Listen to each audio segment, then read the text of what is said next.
They say the German Empire was built on iron, intellect, and order. But beneath the polished steel and the marching boots of progress, there were shadows, whispered secrets, occult gatherings, and silent corridors of power where science, mysticism, and ambition entwined like threads of a darker tapestry.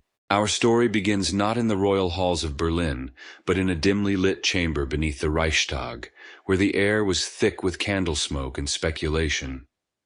The year was 1889, a time when the empire was at its peak, rich and confident. Yet among a circle of Prussian officers, philosophers, and industrial magnates, there was unease. They called themselves Die Schwarze Sonne, the Black Sun. To them, the victories of iron and blood were not enough. They believed Germany's destiny was bound not just by politics, but by forces unseen, energies of the earth, ancient symbols, and the forgotten sciences of the Teutonic ancestors. At the center of these gatherings was Baron von Sebottendorf, a mystic who would later influence what the world came to know as the Thule Society. He claimed to have studied the ancient rites of Sufis and Freemasons in the East. When he spoke, men listened, because he promised that through hidden knowledge, Germany could become not just a nation, but a chosen realm. His teachings spoke of a race descending from the Hyperboreans, of a forgotten continent in the north, and of symbols, the swastika, the runes, the black sun, that carried vibrations of power. The Kaiser himself, Wilhelm II, though unpredictable and proud, was rumored to have his curiosities. Behind the splendor of his palaces lay secret rooms filled with astrological charts and relics from Egypt and Mesopotamia. Some said he believed his rule was divinely guided, that his destiny was written in the stars. He surrounded himself with mystics, prophets, and scientists who blurred the line between reason and revelation. One of the empire's most fascinating enigmas was its relationship with science and the supernatural. In the laboratories of Munich and Dresden, German scientists experimented with magnetism, hypnotism, and psychic phenomena. The famed Helmholtz Institute quietly funded studies that today we might call paranormal research. Newspapers rarely spoke of it, but whispers traveled through the salons of Berlin, of soldiers who could see beyond sight, of devices meant to channel energy from the human mind, and of secret engines said to bend gravity itself. As the 1890s unfolded, industrial progress accelerated, but so did fascination with the occult. The great families, Krupp, Siemens, Thyssen, amassed fortunes from iron and coal. Yet in their private gatherings they discussed alchemy and transcendence. Many were drawn to theosophy, a movement spreading from the East, claiming that ancient wisdom could awaken the hidden powers of man. In candlelit chambers, the elite of the empire sought answers not from politics, but from the stars. Yet not all mysteries were mystical. Some were technological and terrifyingly ahead of their time. The Ahnenerbe, an organization later linked to the Nazi era, had its roots in secret Prussian societies of the late 19th century. They collected runic artifacts, ancient maps, and legends that hinted at lost technologies. One document, found decades later in a Munich archive, described an early concept of a magnetic disk engine, eerily similar to what modern ufologists call anti-gravity craft. Was it fantasy?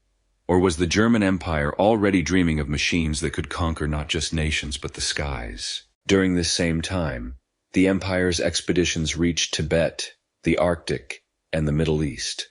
Officially, they were scientific missions. Unofficially, they were treasure hunts for lost relics. Diaries from one explorer, Karl Haushofer, spoke of hidden temples where the gods of old whispered through stone, and of a map that showed the world as it once was, before the oceans swallowed the north. It was said that when he returned, his hair had turned white, and his eyes carried a faraway look that never faded. But perhaps the greatest mystery lay not in secret chambers or faraway mountains, but in the very spirit of the empire itself, a strange tension between logic and myth. Germany led the world in physics, chemistry, and engineering, yet her heart beat to the rhythm of Wagner's operas, mythic tales of gods, curses, and destiny. The empire's identity was forged not just by iron and coal, but by legend. Wagner's music wasn't just entertainment, it was prophecy. The Kaiser adored it, and many believed his empire was the living echo of Wagner's Ring cycle, an empire of heroes doomed by pride and power. Some even said that Bismarck's own rise mirrored that of Wotan, the god who built Valhalla only to see it fall in flames. History and mythology intertwined until it became hard to tell where one ended and the other began. Then came the turn of the century, and with it, a deeper descent into mystery. Strange lights were seen over the Black Forest. Reports surfaced of secret airships shaped like discs, moving silently at night. The government dismissed them as experimental balloons. But the rumors grew that somewhere, in a hidden valley in Bavaria, German engineers were building Die Glocke, the bell. It was said to pulse with a violet glow, hum with energy, and warp time itself. By 1914, when war finally erupted, these whispers merged with the thunder of artillery. The occult and the industrial, once parallel forces, collided. Propaganda spoke of destiny, divine mission, and sacred duty, echoes of the mystic ideas planted decades earlier. Some soldiers wore runes on their helmets for luck. Others carried amulets said to protect them from bullets. The empire's faith in its destiny became its greatest illusion. And when the empire finally fell in 1918, the mysteries didn't die with it. They went underground, into the secret lodges, into the dark libraries of Munich and Vienna, where they would one day inspire new movements far more sinister. The occult symbols of the empire, the black sun, the runes, the myths of the north, were reborn under darker banners. Even today, historians and dreamers debate what was real and what was legend. Were the German mystics simply seekers of meaning in an age of machines? Or had they truly touched forces beyond comprehension? The archives of Berlin burned, the documents scattered, and the men who knew the truth are long gone. Yet somewhere, perhaps deep beneath the forests of Bavaria, the echoes of that strange empire still hum, the sound of an age that sought not only to master the world, but to unlock the hidden powers of the universe. And so, my lord, you ask for another story to pass the long and silent watches of the night. Not a tale of gin and lamp merchants, nor of enchanted isles, but a story of iron, of ambition, and of an empire born not in a cradle of myth, but in the heart of its vanquished enemy. A story of the Germans. Come, settle into the quiet of the room, let the world outside fade away. Before you get too comfortable, take a moment to like the video and subscribe. But only if you truly enjoy what I do here. Now let us begin. Our story starts in a place of cold, glittering triumph. The air is frigid. It is the 18th of January, in the year of their Lord 1871, and the breath of generals and princes hangs like smoke in the grandest corridor in all of Europe. We are in the Hall of Mirrors, in the Palace of Versailles. Yes, that Versailles, the gilded cage built by the Sun King Louis XIV as a monument to the absolute power of France.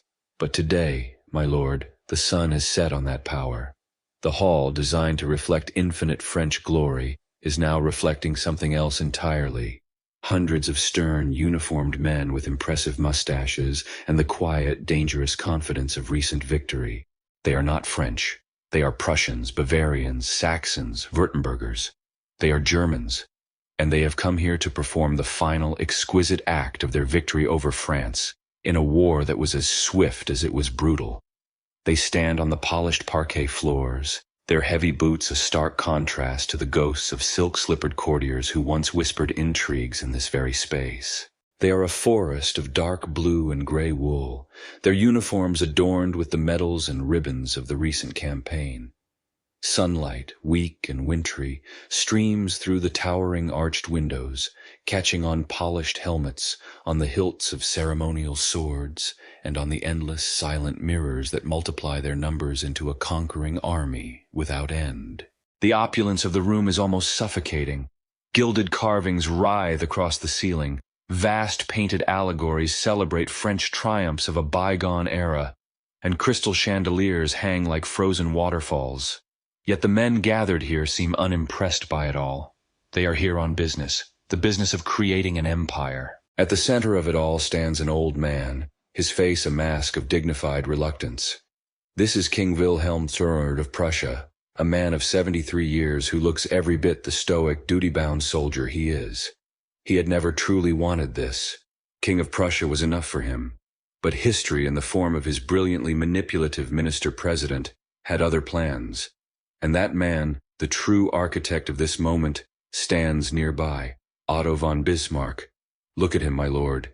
He is a giant, physically and politically. His presence fills the room more than any of the hereditary princes.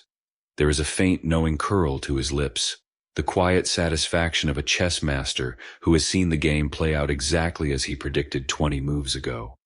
For decades, the German question had haunted European politics, a chaotic patchwork of dozens of states, squabbling, weak, and vulnerable.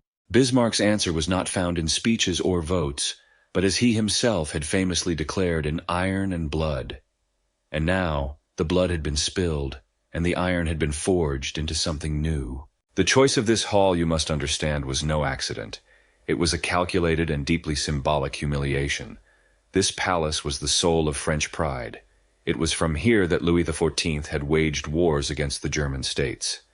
To declare a new unified German empire in this very room was to drive a dagger of political poetry into the heart of France. It was a statement not only of victory, but of a historic shift in the balance of power. Some historians debate whether this act was a stroke of strategic genius or a catastrophic error, a seed of vengeance that would ensure another, more terrible war between these two nations in the future. Perhaps it was both, but for Bismarck, on this day, it was simply the logical conclusion, the final seal on his life's work. The Germans had been a people of culture and philosophy, but now they would be a people of power. There is a shuffle of papers, a clearing of throats that echoes slightly in the vast space. A proclamation is read aloud.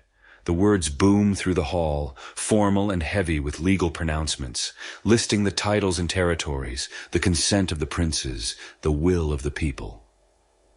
Wilhelm himself looks profoundly uncomfortable, as if he is attending his own coronation against his will. He had argued bitterly with Bismarck even this morning over the exact title. Wilhelm wished to be Emperor of Germany, a title that implied direct rule over all the German lands. The other German kings and princes, however, were not keen on trading their own sovereignty for a Prussian overlord. Bismarck, ever the pragmatist, insisted on Deutscher Kaiser, or German Emperor. The distinction is subtle, my lord, but crucial. It made Wilhelm the first among equals, the president of a federation of monarchs, not their absolute master.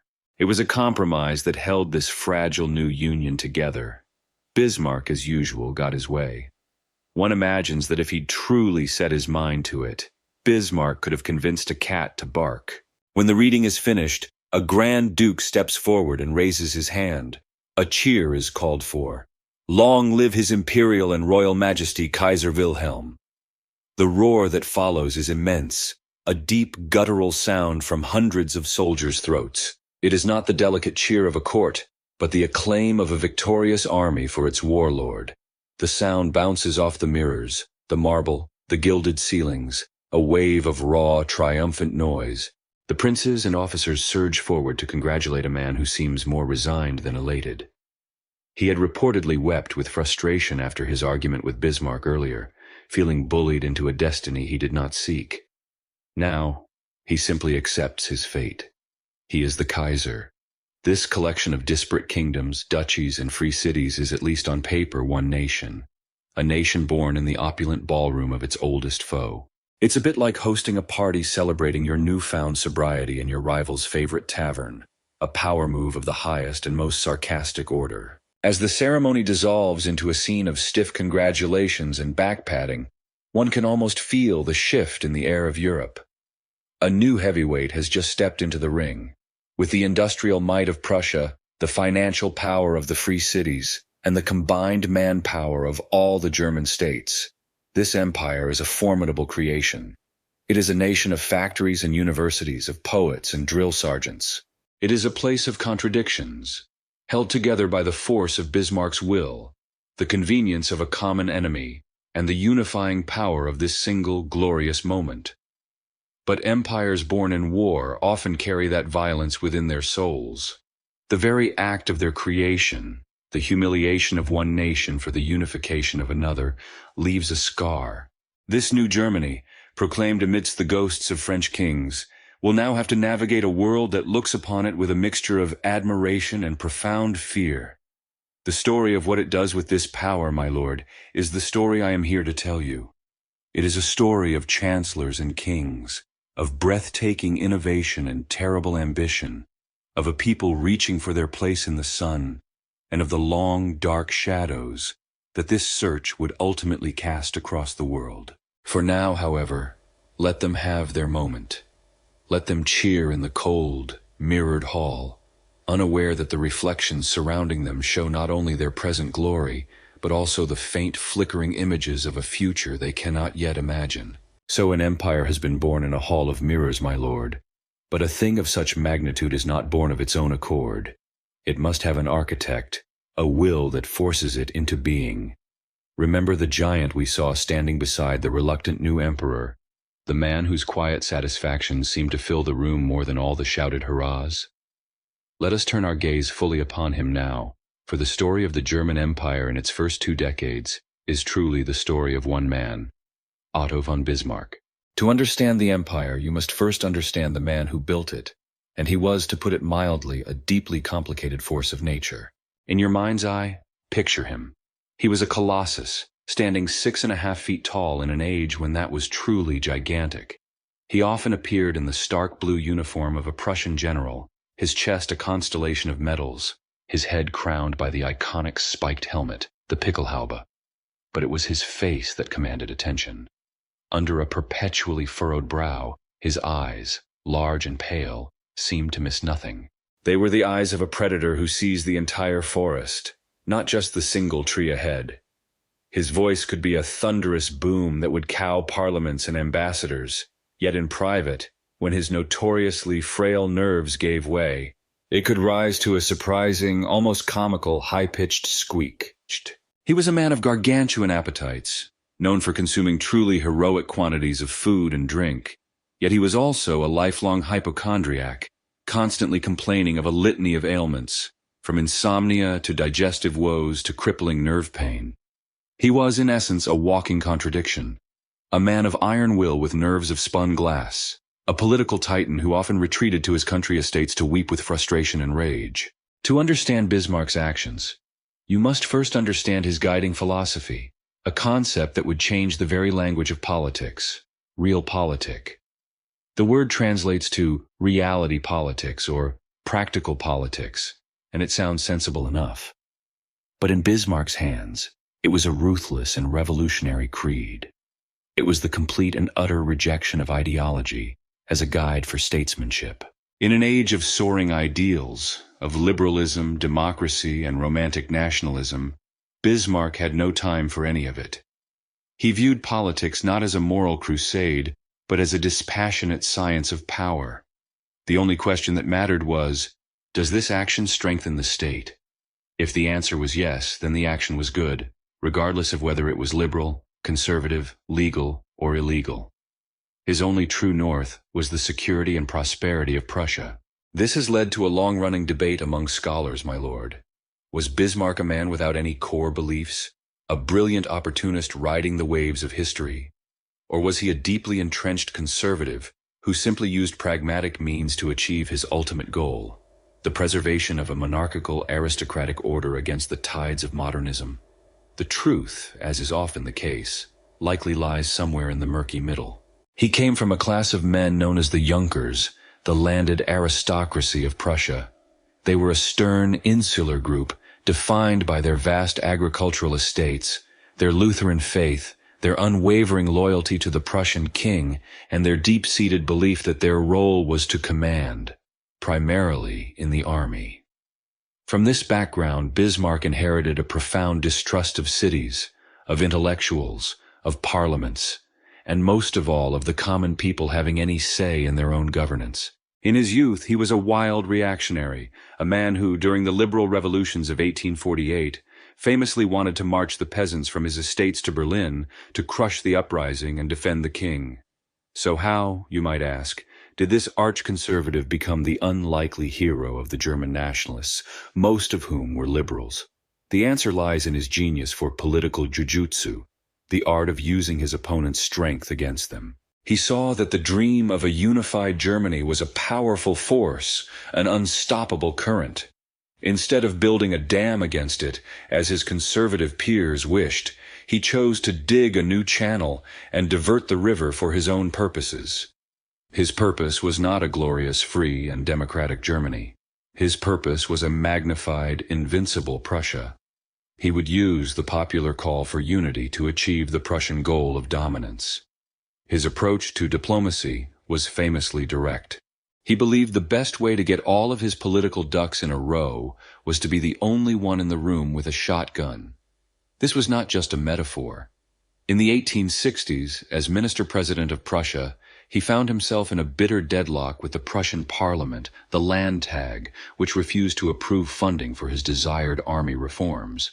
A lesser man would have resigned or compromised. Bismarck simply declared that since the Constitution didn't specify what to do in such a deadlock, he would treat it as a hole in the Constitution and continue to collect the taxes and build the army anyway. For 4 years, he ruled illegally, daring his opponents to stop him. He knew that if he delivered victory, all his constitutional sins would be forgiven. And so he sharpened his sword and waited for his moment. He was, above all else, a master of timing and manipulation, a weaver of intricate diplomatic webs designed to isolate his enemies one by one. He did not have a grand, step-by-step plan to unify Germany from the beginning. Rather, he was a brilliant improviser with a clear final objective. He would provoke a war with Denmark to test his new army and claim the duchies of Schleswig-Holstein. He would then cunningly provoke Austria, his chief rival for dominance in the German-speaking world, into a war he knew Prussia could win swiftly. And finally, he would expertly bait the France of Napoleon III into a conflict that would rally the still independent southern German states to Prussia's side in a wave of patriotic fervor. He played the nations of Europe like pieces on a chessboard, always thinking 3 moves ahead, always ensuring his opponent would be the one to declare the war he himself had engineered. After 1871, with the empire forged and proclaimed in that glittering French hall, his role underwent a dramatic change. The great disruptor of European peace became its self-appointed guardian. Having gotten everything he wanted, he declared the new German Empire a satiated power. His goal was no longer expansion but preservation. The rest of his career would be spent in a dizzying effort to maintain the balance of power, to prevent any coalition of nations from forming that could threaten his creation. His system of alliances was so complex and sometimes contradictory that it said his own foreign ministry kept a flowchart that looked less like a diplomatic strategy and more like the frantic scribbles of a man trying to explain a very confusing dream he just had. He juggled the interests of Russia, Austria, Hungary, and Italy, all while keeping a wary eye on a resentful France.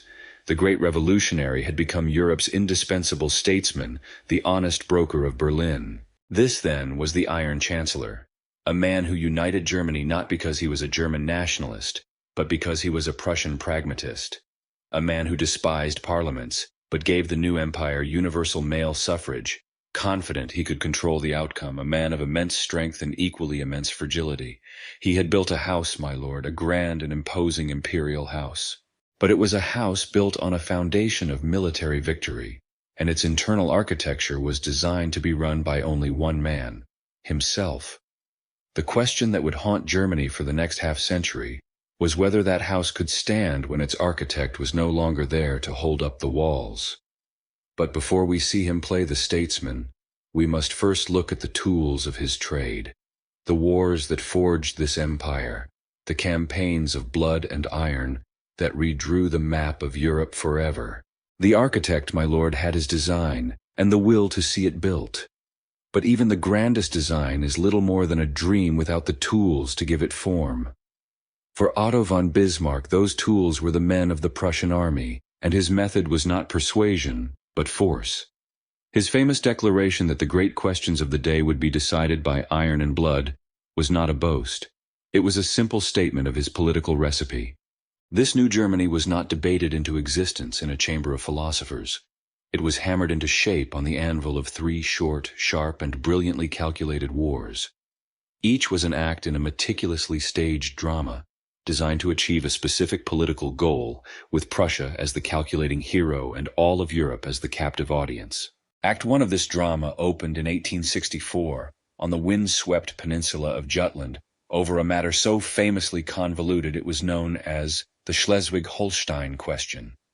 The specifics, my lord, are a tangle of medieval laws, lines of succession, and linguistic loyalty so dense that a British statesman once lamented that only 3 men had ever understood it. One was dead, one had gone mad, and he himself was the third, and had forgotten. For our purposes, we need only know that these 2 duchies, Schleswig and Holstein, had a mixed German and Danish population, but were ruled by the King of Denmark. When the Danish crown tried to absorb them more formally, German nationalists cried foul. Bismarck saw his chance, but he did not act as a champion of German nationalism. He acted as a Prussian predator. He cleverly invited Austria to join him in a swift military action against Denmark. The Danish army, small and outmatched, was quickly defeated. The victory itself was secondary. The true genius of the move was making Austria his partner. The 2 great German powers now jointly administered the spoils, with Prussia taking Schleswig and Austria taking Holstein, which was awkwardly sandwiched between Prussian territories. Bismarck now had his pretext for a future conflict whenever he chose. He had invited his main rival into a house, and then engineered an argument over who got which room. 2 years later, the curtain rose on Act 2, the showdown with Austria. For this, Bismarck laid his diplomatic chessboard with exquisite care. He needed to ensure Austria would stand alone. He met with France's Emperor Napoleon III, a man of grand ambitions but limited foresight, and offered him vague, tempting, but ultimately empty promises of territory along the Rhine in exchange for French neutrality. He secured an alliance with the new Kingdom of Italy, promising them the Austrian-controlled region of Venetia if they attacked from the south when war broke out. Russia was still grateful for Prussia's support during a Polish uprising, so they would remain quiet. With Austria isolated, Bismarck began to needle them over trivial administrative matters in the conquered duchies, provoking them until they were the ones who appeared to mobilize for war first. The conflict, when it came in the summer of 1866, was a thunderclap that shocked Europe. It was over in 7 weeks. The speed was breathtaking, and the reason for it was largely technological. At the decisive Battle of Königgrätz, the Prussian infantry was armed with the Dries needle gun, a revolutionary breech-loading rifle, while the Austrians had to stand up to muzzle-load their rifles 1 shot at a time. The Prussians could fire 5 or 6 rounds a minute, even while lying on the ground. It was a slaughter. At the same time, the Prussian General Staff, under the quiet genius of Helmuth von Moltke, used a vast network of railways to move troops to the front with a speed and precision no other army could match. The war was so short, some Austrian generals were probably still waiting for their tailor to finish their new dress uniforms when the peace treaty was being signed. A terrible inconvenience, I'm sure, for their official surrender portraits. Here again, Bismarck's cold pragmatism shone through.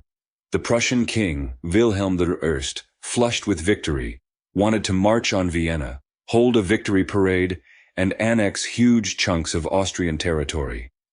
Bismarck furiously resisted. He fought the greatest political battle of his life not against a foreign minister, but against his own king, at one point threatening to throw himself from a 4th-story window. He understood that a humiliated Austria would be a permanent enemy. He didn't want to destroy Austria. He simply needed it excluded from German affairs. And so, the peace was remarkably lenient. Austria lost no territory, save for Venetia, which went to Italy as promised. It paid a small indemnity and, most importantly, agreed to the dissolution of the old German Confederation. In its place, Bismarck created the North German Confederation, a new federal state with the Prussian king as its president and himself as its chancellor. The southern German states, Bavaria, Württemberg, Baden, remained independent for now. The final act required the most delicate touch. The southern states were Catholic, more liberal, and deeply suspicious of the authoritarian, Protestant, and militaristic Prussians. Bismarck knew that they would never join his new confederation willingly. They had to be compelled by an external threat, a wave of nationalistic fervor so powerful it would wash away their reservations. He needed a defensive war against a common enemy, and the perfect enemy was the one they all shared: France. He needed France to declare war. He found his opportunity in the unlikeliest of places, the vacant throne of Spain. When a distant cousin of King Wilhelm was offered the Spanish crown, the French government erupted in panic, fearing a Hohenzollern encirclement. The candidacy was diplomatically withdrawn, a clear win for France. But Emperor Napoleon III, egged on by his court, overplayed his hand. He sent his ambassador to the spa town of Ems to demand that King Wilhelm personally guarantee that the candidacy would never be renewed. The king, a gentleman of the old school, politely refused this unreasonable demand and considered the matter closed. He then had a telegram sent to Bismarck in Berlin describing the day's events. And here, my lord, Bismarck performed his single greatest act of political alchemy. He took the king's dry, factual telegram and, with a few deft edits, created a masterpiece of provocation. His shortened version, released to the press as the Ems Dispatch, was worded to be maximally offensive to both sides. To the Germans it sounded as if their king had been rudely accosted by the French ambassador. To the French, it sounded as if their ambassador had been contemptuously dismissed by the Prussian king. Whether this was a clever edit for clarity or an outright forgery is still debated, but its effect was instantaneous and electric. It was, as he later boasted, like waving a red flag before the Gallic bull. It is perhaps the most successful and destructive piece of shortened for clarity in human history, proving that the pen is mightier than the sword, especially if you use it to poke a very large, very angry bear. Public opinion in both Paris and Berlin exploded. The French government, cornered and outraged, declared war on Prussia on July 19, 1870. It was exactly what Bismarck wanted. Seen as the victim of French aggression, the southern German states immediately honored their defensive treaties and joined their armies with Prussia. The combined German forces, better led, better organized, and better supplied, crushed the French armies in a series of shockingly swift battles. At Sedan, they captured the French emperor himself. The Second French Empire collapsed. The road to Paris and to the Hall of Mirrors at Versailles was now wide open. The three acts were complete. The blood had been shed, the iron had been tested. A new empire was ready to be proclaimed. The wars, my lord, had been won. The iron had been bloodied and cooled into the shape of an empire. The architect Bismarck surveyed his creation, but even he, a man of immense power, had to bow to someone. Every empire needs a crown, a symbol upon which the loyalty and identity of the nation can be fixed. And that symbol was the man we saw at Versailles, the old king who had reluctantly accepted the title of Kaiser. He was Wilhelm I, and if Bismarck was the fiery, unpredictable engine of this new German state, Wilhelm was its steady, heavy flywheel, providing the balance and continuity it desperately needed. To understand his reign is to understand the quiet, conservative heart that beat beneath the empire's glittering, militaristic surface. Wilhelm was a man from another time. Born in 1797, he was a living link to the 18th century, a prince who had come of age during the epic struggles against the First Napoleon. His character was not forged in parliamentary debates or university lecture halls, but on the parade ground and the battlefield. He had fought against the French as a teenager, and his entire worldview was that of a simple, honorable, and deeply conservative Prussian soldier. Duty, order, discipline, and an almost religious devotion to the army were the pillars of his existence.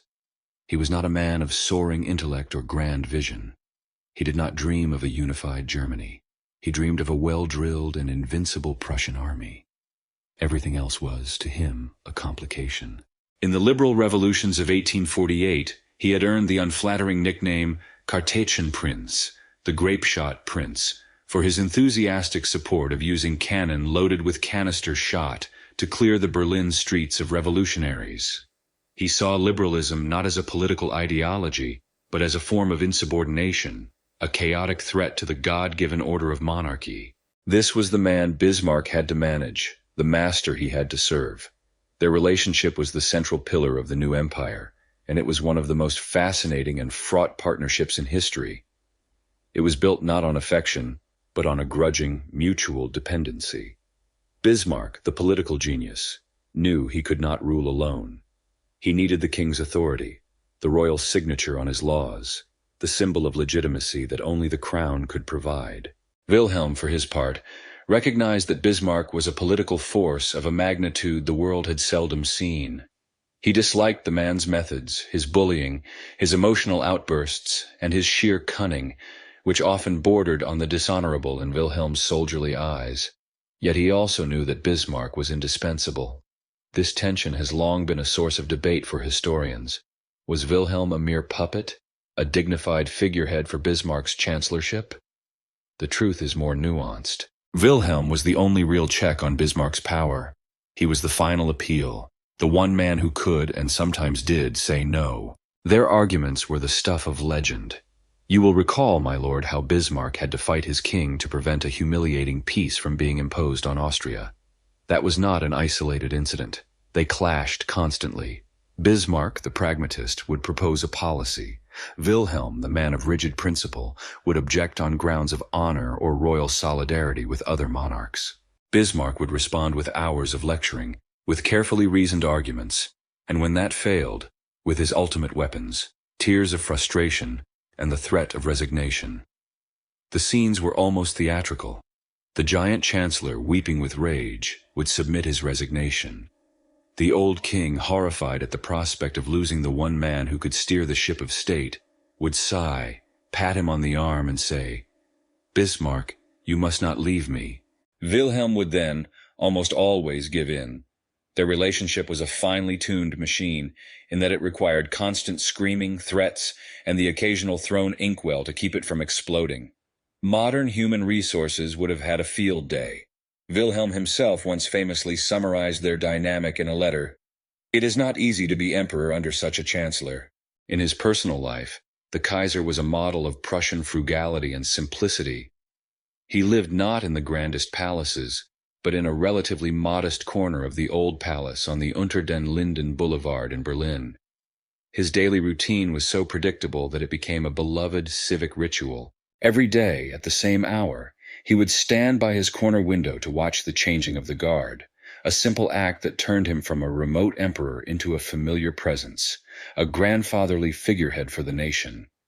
In time, the public perception of the grape-shot prince softened into a genuine affection for der alte Herr, the old gentleman.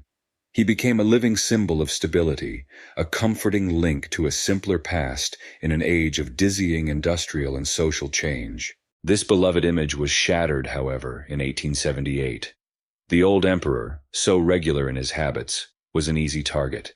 He was so famously punctual that an assassin didn't need a sophisticated intelligence network to find him. They just needed a public transportation schedule and a decent watch. In May, while riding in his carriage, a radical plumber fired a revolver at him and missed. Just 3 weeks later, a second would-be assassin, this one a well-educated anarchist with a doctoral degree, fired a shotgun at the emperor from a window, striking him with more than 30 pellets of buckshot. Wilhelm was gravely wounded. The nation was horrified, and Bismarck, the master of realpolitik, saw his opportunity. While the Kaiser slowly recovered, the Chancellor used the wave of public sympathy and outrage to push through his long-desired anti-socialist laws. He cleverly blamed the Social Democratic Party, his rising political enemy, for creating the intellectual climate of revolution that inspired such attacks. It was a masterful, if deeply cynical piece of political maneuvering, using the very real blood of his monarch to achieve a political victory over his domestic foes. Wilhelm would recover and live for another decade, reigning over the empire he never truly wanted, but served with an unwavering sense of duty. He was the anchor that kept Bismarck's speeding ship from tearing itself apart. His conservatism, his honor, his sheer predictability, all served as a necessary counterweight to the Chancellor's radical and often erratic genius. He did not guide the empire's destiny, but he ensured it had a stable center to revolve around during its crucial, formative years. He was the cornerstone, not the architect. But a cornerstone, my lord, is a humble and essential thing. Without it, the entire grand structure might collapse. And as the old gentleman grew ever older, a question began to hang in the air of Berlin. What would happen to the empire and to its powerful chancellor when that cornerstone was finally gone? While the old Kaiser stood at his window and the Iron Chancellor navigated the treacherous currents of European diplomacy, a different kind of energy was surging through their new empire, my lord. It was the energy of money, of ambition, of steam and steel. Political unity had been achieved with blood and iron, but now came the scramble for gold. The first years of the German Empire were a period of such frantic, explosive economic growth that they earned their own name, the Gründerzeit, the Founders' Era. It was a time when the nation, flush with victory and a newfound sense of destiny, collectively decided to become fabulously, dizzyingly wealthy. The fuel for this fire came directly from their defeated enemy. As part of the peace treaty, France was compelled to pay Germany a war indemnity of 5 billion gold francs. You must understand, my lord, this was a sum of almost unimaginable proportions for the time, one of the largest single transfers of wealth between nations in history. It was as if a great golden river had been diverted from Paris and channeled directly into the heart of Berlin. This colossal injection of cash flooded the German economy. Credit became cheap, loans were easy to get, and suddenly, investment seemed like a game with no risk. A feverish optimism gripped the new nation. They had the greatest army in Europe. Why should they not also have the greatest economy? And so the founding began. It was an age when it seemed anyone with a good idea, or even just a vaguely plausible one, could find investors and start a company. The term Gründer means founder, and they were everywhere. They founded steel mills that would soon dwarf those of Britain. They founded chemical plants that would pioneer dyes, pharmaceuticals, and fertilizers, changing the very color and fabric of the world. They founded electrical engineering firms that would harness the invisible power of the atom and light up the night. Most of all, they founded railways. Track was laid with a manic intensity, spider webbing across the country, connecting sleepy provincial towns to bustling industrial centers, shrinking the vast new empire and turning it into a single, integrated economic machine. The air in the industrial heartlands, like the Ruhr Valley, grew thick with the smoke of 1,000 chimneys. The nights were lit by the orange glow of blast furnaces. The soundtrack of the era was the relentless clang of the forge hammer and the mournful whistle of the locomotive. This new money created a new class of men. They were not the old Prussian Junkers, the landed aristocrats whose wealth was measured in acres of rye, and whose power came from ancient lineage. These were the industrial barons, the railway magnates, the financiers. Their names, Krupp, Siemens, Thyssen, would become synonymous with German industry. They were a new aristocracy of wealth, the bourgeoisie, and they began to challenge the old aristocracy of blood for influence and prestige. Nowhere was this transformation more visible than in Berlin. The once stately, almost provincial capital of Prussia was convulsing into a modern metropolis. A massive construction boom was underway. Grand new public buildings, a new parliament building, the Reichstag, and opulent mansions for the newly rich sprang up. But for every mansion, dozens of Mietskasernen, or rental barracks, were built. These were vast 5- or 6-story tenement blocks built around a series of grim, sunless courtyards designed to house the armies of workers flocking to the city from the countryside in search of jobs. Berlin became a city of stark contrasts, of gas-lit boulevards and shadowy crowded courtyards, of extravagant wealth and desperate poverty, all living side by side. The speculative fever reached a delirious peak. People were investing in anything and everything. Companies were founded to build railways to mountains that didn't exist, or to mine for silver in fields that only grew potatoes. It was an era when a well-written prospectus was considered more valuable than an actual product, a tradition that I believe has made a spirited comeback in more modern times. Everyone, from bankers to shopkeepers, was buying shares, convinced they were on a never-ending ride to prosperity. But a house built on dreams and cheap credit, my lord, has very poor foundations. The crash came in 1873. It began not in Berlin, but in Vienna, when the Austrian stock market collapsed. The panic, however, was contagious. It leapt across the border to Germany, and the bubble burst.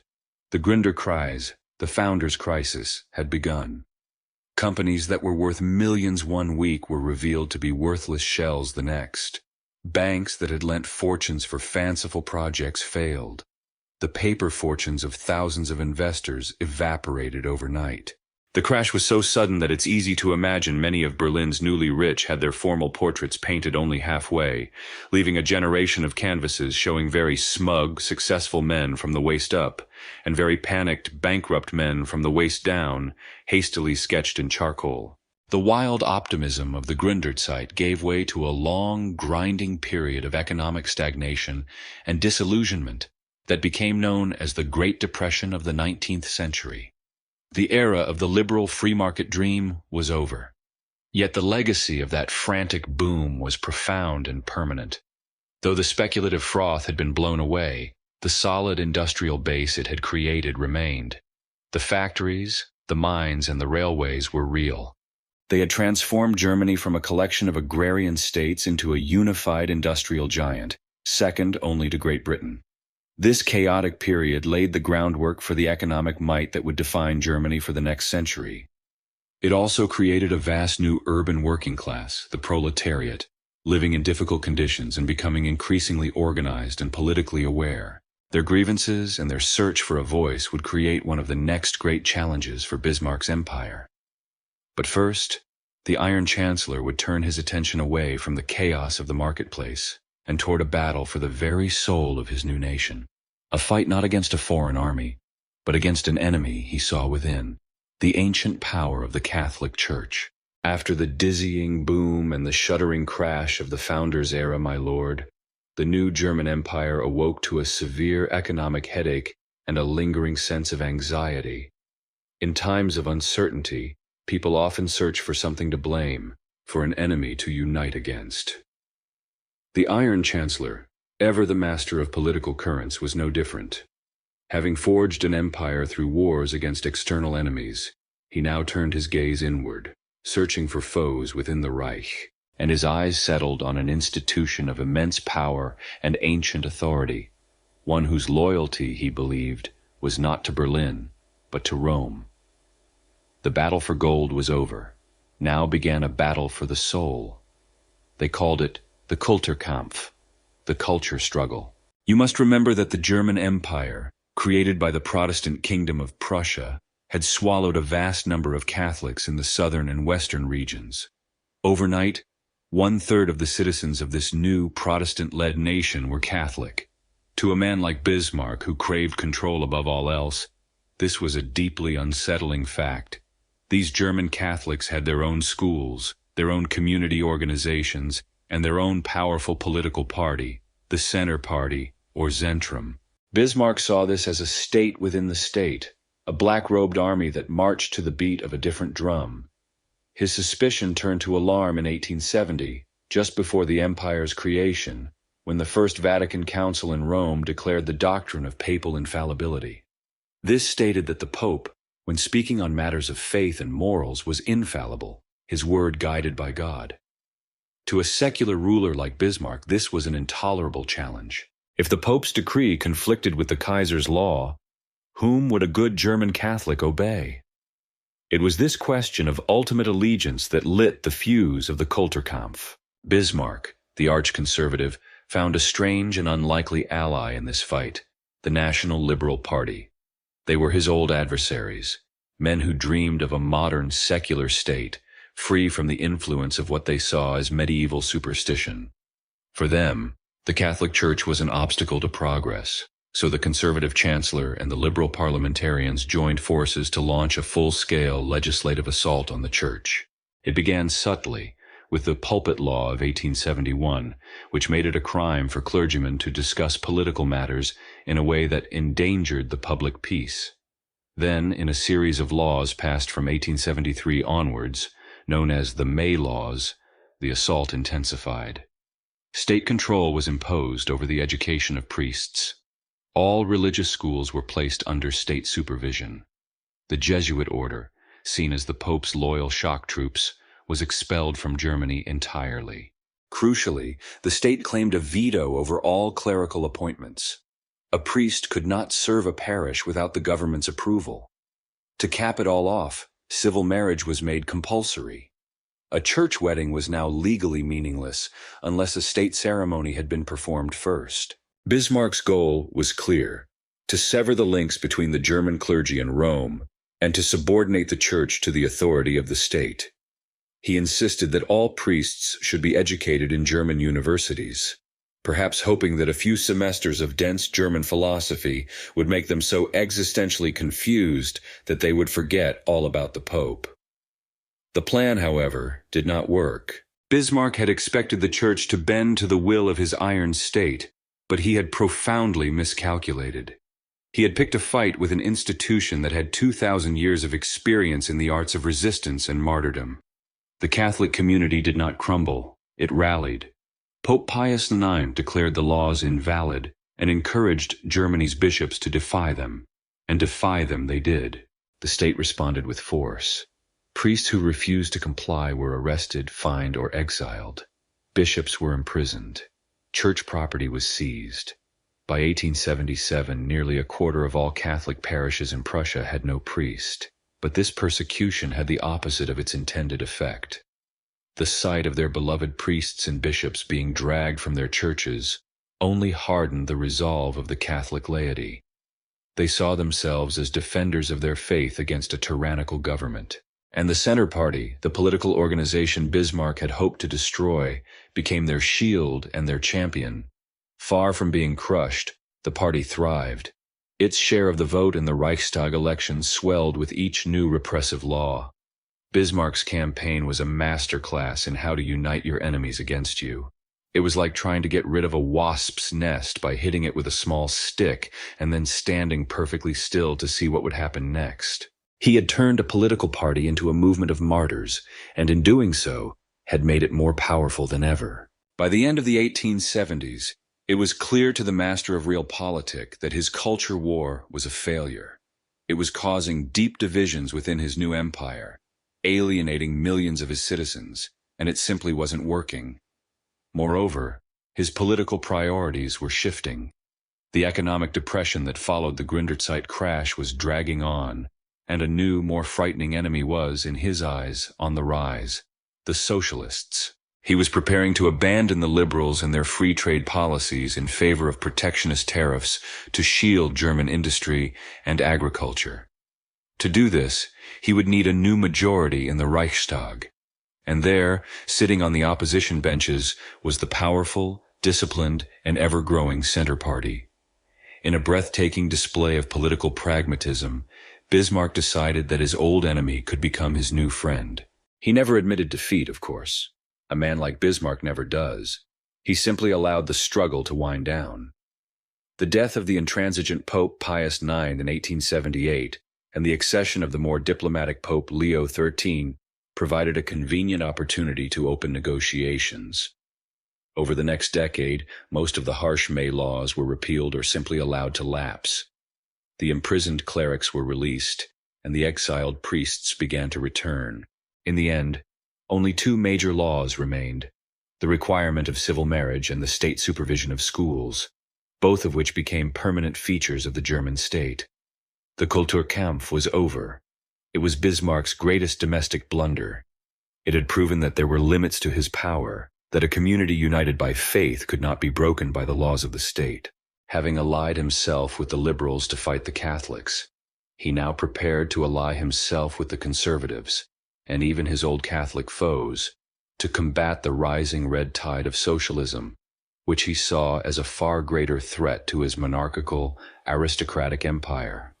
The battle for the soul of Germany was over, but a new battle for its class structure was about to begin.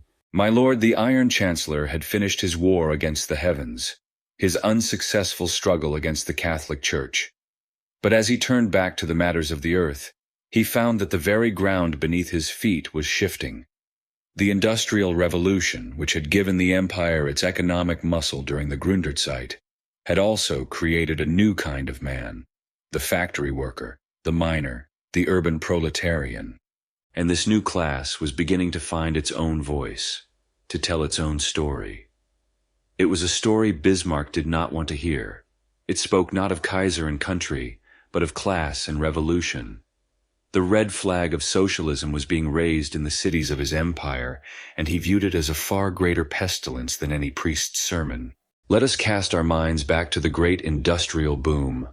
Remember the Mietskasernen, those vast, grim tenement blocks of Berlin? In their cramped and sunless courtyards, a new culture was being forged. Millions of people, uprooted from their ancestral villages, were now crowded together, sharing the same harsh realities.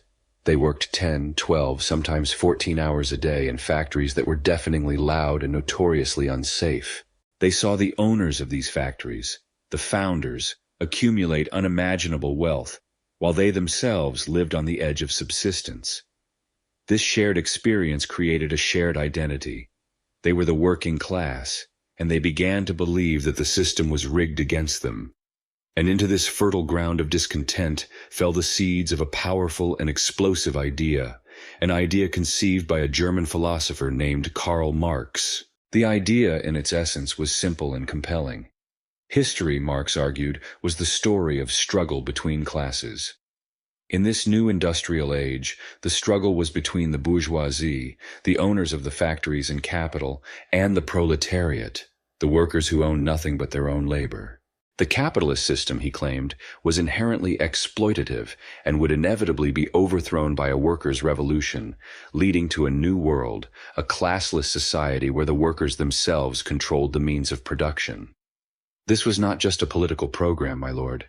It was a prophecy, a promise of deliverance for the millions toiling in the dark satanic mills of the New Germany. This powerful idea found its vehicle in a new political party, the Social Democratic Party, or SPD, formed in 1875. The SPD grew with the speed of a fire in a dry forest. It was a party unlike any other Bismarck had faced. It was openly revolutionary in its ultimate aims.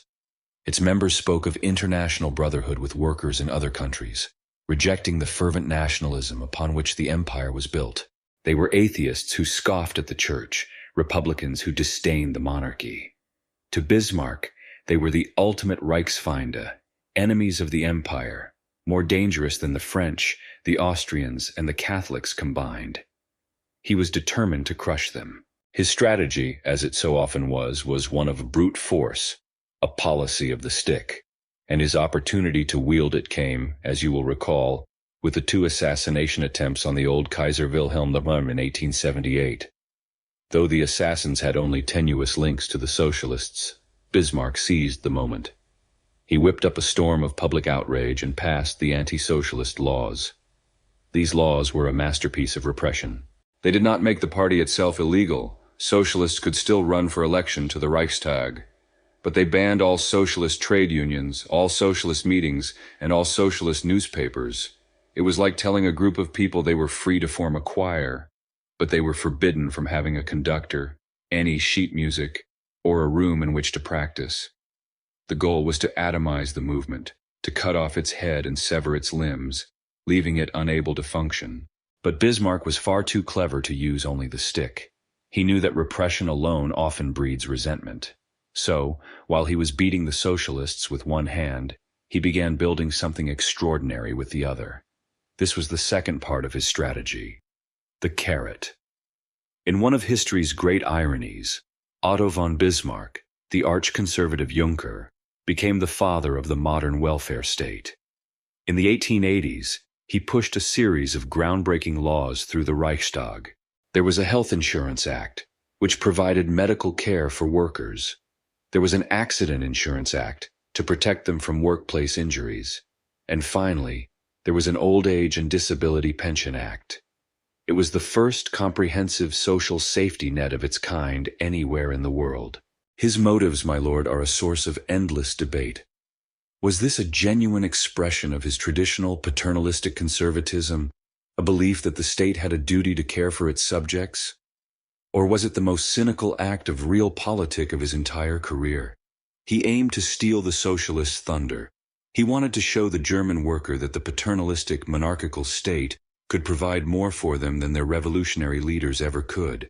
He was trying to win their loyalty, to inoculate them against the Marxist disease, by giving them a small, state-approved dose of the medicine themselves. He was, in effect, fighting socialism with a form of state socialism. But his great plan failed, at least in its primary objective. The stick, once again, proved ineffective. Just as with the Catholics during the Kulturkampf, repression only strengthened the socialists' resolve. The movement was driven underground, but it flourished in secret. Banned newspapers were smuggled in from Switzerland or published under innocuous new names like the Berlin Lamp Post or the Evening Steam Whistle. It became a citywide game of cat and mouse, and Bismarck was beginning to suspect the mice were winning. The SPD's share of the vote grew in every single election held while the laws were in effect. The carrot, however, had a more complicated legacy. While it utterly failed to kill the socialist movement, it became a permanent and celebrated feature of the German state, a model that would be copied across the developed world. Bismarck had fought his last great domestic battle, and he had not won. He could not crush the socialists any more than he could the Catholics. He had built an empire of iron and steel, but he was finding it ill-equipped to handle the new, powerful ideas that were simmering in the hearts and minds of its people. His time as the unchallenged master of Germany was drawing to a close. The old Kaiser could not live forever, and the Chancellor's enemies were multiplying. The stage was being set for a dramatic change at the very top of the empire, a change that would test whether the grand structure Bismarck had built could possibly stand without its architect. It is a curious thing, my lord. The same man who struggled so mightily, and often so unsuccessfully, against the priests and the socialists within his own borders was, on the world stage, a figure of absolute and undisputed mastery. When the Iron Chancellor turned his gaze from the smoke-filled rooms of the Reichstag to the gilded halls of European diplomacy, he was transformed. The frustrated domestic politician became a titan, a puppeteer who pulled the strings of the entire continent. Having built his empire through war, he now dedicated his immense energies to preserving the peace, a peace that was, of course, designed to protect his creation. And never was this role more brilliantly on display than in the summer of 1878, at the Congress of Berlin. To understand this moment, you must first understand a problem that had plagued the great powers for a century, the Eastern question. The question was simply, what should be done about the slow, agonizing, and seemingly unstoppable decay of the Ottoman Empire, the so-called sick man of Europe? As the Sultan's power waned in the Balkan Peninsula, a power vacuum was created, and the great empires of Europe circled like vultures.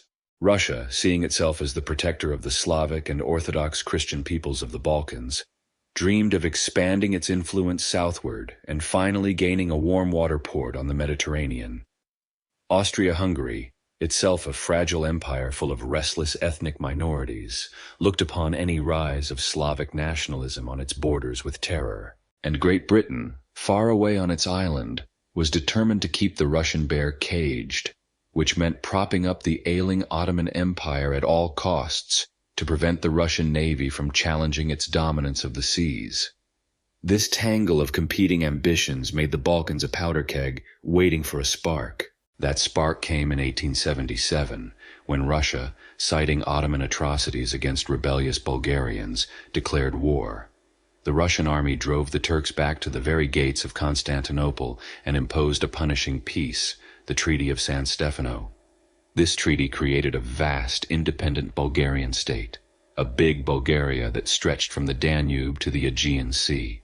To London and Vienna, this new state looked less like an independent nation and more like a massive Russian satellite, a dagger pointed at the heart of the Ottoman Empire and a direct threat to their own interests.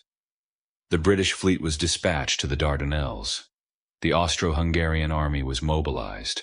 A great European war, pitting Britain and Austria against Russia, seemed not only possible, but terrifyingly imminent. And it was into this crisis that Otto von Bismarck stepped, not as a combatant, but as an arbiter. Germany, he coolly declared, had no direct interests in the Balkans. In a famous and rather callous phrase, he said the entire Eastern question was not worth the healthy bones of a single Pomeranian grenadier. This professed neutrality made him the ideal mediator. He offered the city of Berlin as a neutral venue for a great power congress to revise the treaty, and in his words, to act as an Ehrlicher Makler, an honest broker. But was he truly honest, my lord? Historians have debated this for a century. His true, unspoken goal was not some abstract notion of European peace. His goal was to prevent a war between two of his key allies, Russia and Austria-Hungary, a conflict which would shatter his complex alliance system and force Germany to choose a side. The peace he wanted was a German peace, one that kept the other powers in balance and left his own empire secure and supreme. So they came to Berlin in the summer of 1878, the aging and gout-ridden Prince Gorchakov of Russia, the elegant Count Andrassy of Austria-Hungary, and from Britain, the exotic and cunning Benjamin Disraeli, a man Bismarck both admired and distrusted. They were the most powerful men in the world, and they gathered under the watchful eye of the German Chancellor. For a month, he dominated the proceedings, chairing the formal sessions, but doing his real work behind the scenes, in private meetings where he cajoled, flattered, and subtly threatened the delegates, always pushing them toward a compromise he had largely predetermined. The negotiations were famously tense, with diplomats arguing over every mountain range and river valley. Bismarck reportedly kept the peace by serving official lunches so enormous, and wine so potent that by mid-afternoon, most of the foreign ministers were too lethargic to declare war on anyone. The final result, the Treaty of Berlin, was a masterful Bismarckian compromise. The big Bulgaria that Russia had created was carved up into 3 smaller pieces, satisfying British and Austrian demands. In return for its diplomatic support, Austria-Hungary was granted the right to occupy and administer the Ottoman provinces of Bosnia and Herzegovina, a fateful prize that would have bloody consequences decades later. Great Britain was given the island of Cyprus to use as a naval base, and France was quietly told that Germany would not object if it chose to expand its interests in Tunisia. And Russia? Russia, the nation that had actually won the war, was forced to watch as its gains were whittled away. The Russian delegates left Berlin feeling humiliated and, more dangerously, betrayed by their German ally. Bismarck's solution was rather like distributing party favors at a particularly grim birthday party. He gave everyone a small piece of the Ottoman Empire to take home. Most of the guests were placated, but nobody was truly happy with their gift, and Russia was convinced that its present had been stolen and given to someone else. Still, in the short term, the Congress was Bismarck's crowning achievement. He had averted a catastrophic European war. He had placed his new empire at the very center of world affairs. He had shown that no great question in Europe could be decided without the consent of Berlin. The revolutionary warmonger of the 1860s had successfully transformed himself into the continent's indispensable peacemaker. But the peace he made was a fragile one. In seeking to solve the Eastern question, he had only postponed it, drawing new lines on the map of the Balkans that would fester with resentment. The sick man of Europe had been patched up, but the disease lingered, waiting to erupt once more. For now, however, Europe was calm, and Germany's ambitions began to turn from the old continent toward the vast, uncharted lands beyond the seas. For years, my lord, while the other great powers of Europe were succumbing to a feverish desire for overseas possessions, the German Empire remained aloof. The Iron Chancellor, Otto von Bismarck, was a man whose political map had clear and definite borders, and those borders were entirely European. He was a continental statesman, a master of the European chessboard. When pressed on the issue of acquiring colonies, he would scoff. Colonies, he said, were a costly luxury, an expensive coat that Germany did not need. They were a source of weakness, a drain on the treasury, and a sure way to antagonize the one nation he wished to keep on good terms, the naval superpower of Great Britain. He once famously remarked, "My map of Africa lies in Europe. Here is Russia, and here is France, and we are in the middle. That is my map of Africa." For Bismarck, Germany's destiny was to be the unchallengeable master of the continent, not the landlord of distant deserts and jungles. But by the early 1880s, the world was changing, and the pressure on Bismarck to change with it was becoming immense. A collective mania had seized Europe, what history now calls the scramble for Africa. Britain was painting vast swaths of the map red. France was pushing inland from the coasts of the west and north, and even the small King of Belgium was carving out a personal fiefdom in the Congo. A new and potent idea had taken hold, that for a nation to be considered truly great, it must be a colonial power. This idea found fertile ground in Germany. The merchants and bankers of Hamburg and Bremen, still smarting from the post-Gründerzeit economic slump, saw colonies as a source of valuable raw materials, and more importantly, as captive markets for German manufactured goods. At the same time, powerful nationalist societies, the colonial Verein, sprang up, lobbying furiously and arguing that it was a matter of national honor. The German people, they cried, needed their place in the sun. Bismarck, the master of realpolitik, held out for as long as he could. But the pressure from the public, from the business community, and even from his own political allies, became a flood. And so, in 1884, in a sudden and dramatic reversal, the old chancellor gave the green light. Why he finally changed his mind is one of the great debates of his career. Was he genuinely converted to the colonial cause? Unlikely. It is more probable that he saw the colonial issue as a useful tool. With a national election looming, a popular flag-waving colonial policy was a surefire way to win votes. It was also a way to create minor diplomatic friction with Great Britain, which he believed might make London more appreciative of Berlin's friendship in European matters. As always with Bismarck, domestic and foreign policy were two sides of the same coin. Once the decision was made, Germany moved with breathtaking speed. Its approach was less like careful imperial planning and more like a shopper arriving late to a sale, frantically grabbing whatever was left on the shelves before the store closed for good. In a dizzying 18-month period between 1884 and 1885, the German flag was raised over vast territories. In Africa, they claimed German Southwest Africa, a dry and forbidding land now known as Namibia. They claimed Togoland and Cameroon on the western coast, and the enormous territory of German East Africa, encompassing modern-day Tanzania, Rwanda, and Burundi. In the Pacific, they snatched a piece of northeastern New Guinea and a smattering of island chains, the Marshalls, the Carolines, the Marianas.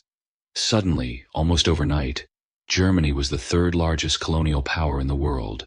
Having so decisively crashed the colonial party, Bismarck, in his typical fashion, immediately offered to host a conference to set the house rules. And so, in the winter of 1884, the great powers once again gathered in Berlin. But this time, they did not come to redraw the map of the Balkans. They came to lay down the rules for the conquest of Africa. The Berlin Conference did not carve up Africa. That was already happening chaotically on the ground. Instead, it sought to regulate the carving. It was, in essence, a group of European gentlemen sitting around a polished table with a map, a ruler, and a pen, politely agreeing on how to steal an entire continent from its inhabitants, without spilling any of their own wine on the tablecloth. The actual inhabitants of Africa were, of course, not invited to the proceedings. The conference established the principle of effective occupation, meaning a power had to have administrators and troops on the ground to claim a territory. This naturally only accelerated the scramble, as nations rushed to make their paper claims a reality. In the end, Germany's colonial empire was more a matter of prestige than profit. The territories were expensive to administer, difficult to defend, and never became the economic windfalls their proponents had promised. Very few Germans ever chose to settle in them, preferring the promise of America to the harsh realities of Africa. But that was hardly the point. The colonies were a symbol. They were proof that Germany had arrived, not just as a European power, but as a world power, a Weltmacht. This sudden lurch into colonialism marked a profound shift in German policy, a departure from Bismarck's carefully calibrated, Europe-focused statecraft. The old chancellor had been pushed into a global game he had long sought to avoid. Germany had claimed its place in the sun, but in doing so, it had also placed itself in direct competition with the other great imperial powers, especially Great Britain, the undisputed master of the seas. This new global ambition would be called Weltpolitik, world policy. In Bismarck's cautious hands, it was a limited and calculated gamble. But Bismarck's time was running out. A new generation was waiting in the wings, a generation that would embrace the idea of Weltpolitik not as a cautious necessity, but as a glorious destiny.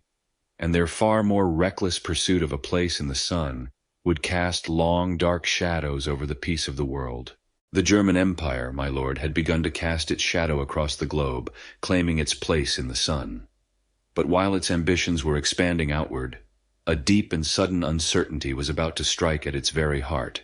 For 17 years, from its proclamation in the Hall of Mirrors, the empire had known only one emperor, Wilhelm II. He was the anchor, the symbol of continuity, the old gentleman who represented a direct link to the Prussia of old. His long life had given the young empire a sense of permanence and stability. But the emperor was now 90 years old. He was a man of the 18th century, and the 19th was drawing to a close. And in the fateful year of 1888, the anchor would be raised, and the imperial ship of state would be set adrift on a stormy and unknown sea. In March of that year, the old Kaiser died. A genuine wave of grief and apprehension swept the nation. He had not been a brilliant ruler nor a man of great ideas, but he had been a constant. His steadfast, soldierly presence had reassured a nation undergoing breathtaking change. Even Bismarck, who had spent decades locked in a turbulent partnership with his king, cajoling, bullying, and manipulating him, felt the loss profoundly. The master he had served, the only man to whom he was ultimately accountable, was gone. An era had ended, but a new one, long awaited in some circles, was about to begin. The throne passed to Wilhelm's son, Frederick III, and Frederick, my lord, was the great hope of liberal Germany. At 56 years old, he had spent his entire adult life in the shadow of his conservative father and the overpowering chancellor. He was a thoughtful, cultured man, known for his humanity and his distinctly liberal leanings. He had married Victoria, the eldest daughter of Great Britain's own Queen Victoria, and through her had become a profound admirer of the British model of constitutional monarchy. For decades, the German liberals, who had seen their dreams of a democratic nation co-opted by Bismarck's blood and iron, had pinned all their hopes on Frederick. They believed that when he finally became Kaiser, he would be their champion. He would tame the power of the Chancellor, he would strengthen the authority of the elected Reichstag, and he would steer the empire away from the stern, authoritarian barracks yard culture of Prussia and toward a more open parliamentary future. They dreamed of a German Great Britain, and Frederick was to be its architect. But history, my lord, is a cruel and often deeply ironic storyteller. The liberal dream was to be stillborn. By the time Frederick ascended the throne, he was already a dying man. For months, he had been suffering from an aggressive cancer of the larynx. The tragedy was compounded by a bitter public dispute between his German doctors, who advised a radical disfiguring surgery, and a British throat specialist, hired by his wife, who counseled a less invasive approach. The choice of the British doctor's more conservative treatment, which ultimately failed, became a nationalistic scandal. And so the great hope of a generation took the throne as a voiceless, broken man. His reign lasted a mere 99 days. He was a phantom emperor, communicating only through handwritten notes, his body wasting away, too weak to challenge the entrenched power of Bismarck, or to enact any of the reforms he had envisioned for a lifetime. His brief, tragic reign was a frustrating time for everyone. It said he had a long list of sweeping liberal reforms ready to go, but without a voice. He had to write them all down, and his penmanship was apparently terrible. It is quite possible Germany missed its chance at true democracy simply because nobody could read the new Kaiser's signature. In June of 1888, Frederick died. The flicker of a liberal Germany died with him, and the crown passed to his son, a young man of 29 who was as different from his father as night is from day. This was Kaiser Wilhelm II. Where his grandfather had been dignified and steady, Wilhelm II was impulsive and arrogant. Where his father had been a thoughtful liberal, Wilhelm II was a strutting militarist, obsessed with the pomp and pageantry of the army. He was intelligent and energetic, but also notoriously unstable, impatient, and possessed of a startlingly thin skin. He harbored a complicated resentment toward his English mother and, by extension, all things liberal and British. He was deeply insecure, in part due to a withered left arm from a birth injury. a disability he constantly sought to hide with strategically draped cloaks or a hand resting casually on his sword hilt. He was the embodiment of the new Germany, young, powerful, technologically advanced, and yet plagued by a profound inner insecurity. The clash between this brash new emperor and the old, 73-year-old chancellor was inevitable. It was a collision of generations, of temperaments, and of visions. Bismarck was used to being the master of the house, managing his old king through carefully constructed arguments, emotional appeals, and the ever-present threat of resignation. He now found himself facing a new master who had no intention of being managed. The first meetings between the young Kaiser and the old chancellor must have been a remarkable sight. It was a clash between an immovable object and an unstoppable ego. Bismarck was accustomed to giving long, detailed, and often rambling lectures on the intricacies of policy. The new Kaiser, however, had the attention span of a startled hummingbird and believed with every fiber of his being that he already knew everything. And so the year 1888, the Drei Kaiserjahr, the year of the three Kaisers, came to a close. It had been a national trauma. The comfortable stability of the founding generation was shattered. The hope for a different, more liberal future had been buried in a royal tomb. And a new, unpredictable, and dangerously confident captain now stood on the bridge of the imperial ship. The old pilot, Bismarck, still stood beside him. But for how much longer? The architect of the German Empire now faced the galling prospect of being dismissed by a young man who had been a schoolboy when the empire was forged. A final, titanic power struggle was about to begin. My lord, the stage was now set for the final act of the Bismarckian era. For 2 tense years, from the summer of 1888 to the spring of 1890, an uneasy quiet settled over the German Empire. It was the quiet of a house shared by two masters, each believing he was the rightful ruler. On one side was the old chancellor, Otto von Bismarck, now well into his 70s, a living monument who had built the empire from the ground up and was accustomed to wielding near absolute power. On the other was the young Kaiser, Wilhelm II, not yet 30, brimming with a restless energy and a profound conviction in his own genius. The young emperor famously declared, "There is only one master in the Reich, and I am he." The empire, it was becoming clear, was not big enough for both of them. The only question was who would be forced to leave. The relationship, a fragile partnership from the start, began to fracture over the two great questions of the day: how to deal with the world, and how to deal with Germany itself. In foreign policy, the chasm opened over Russia. You will recall that Bismarck's diplomacy was a complex web of alliances designed to keep France isolated and Germany secure. The crown jewel of this system was the secret reinsurance treaty with Russia, a pact of neutrality that ensured Germany would never have to face a war on two fronts. But to Wilhelm and his new set of advisors, this treaty was a relic. It was too complicated, too devious, and they argued it contradicted Germany's more public alliance with Austria-Hungary. They preferred a simpler, more direct approach, one that chose clear friends and clear foes. The old chancellor's intricate dance was, to them, the dithering of an old man. The rift in domestic policy was just as deep. Bismarck's harsh anti-socialist laws were due to expire, and the chancellor, far from wanting to relax them, wanted to make them permanent and even more severe. His plan was to provoke a confrontation, perhaps even a general strike, which he could then crush with the army, using the crisis as a pretext to rewrite the constitution and curtail the powers of the Reichstag for good. It was to be his final, brutal masterpiece of statecraft. The young Kaiser, however, was horrified by this plan. He had no love for the socialists, but he saw himself as a benevolent modern monarch, a people's Kaiser. He wanted to win the affection of the working classes, not crush them in the streets.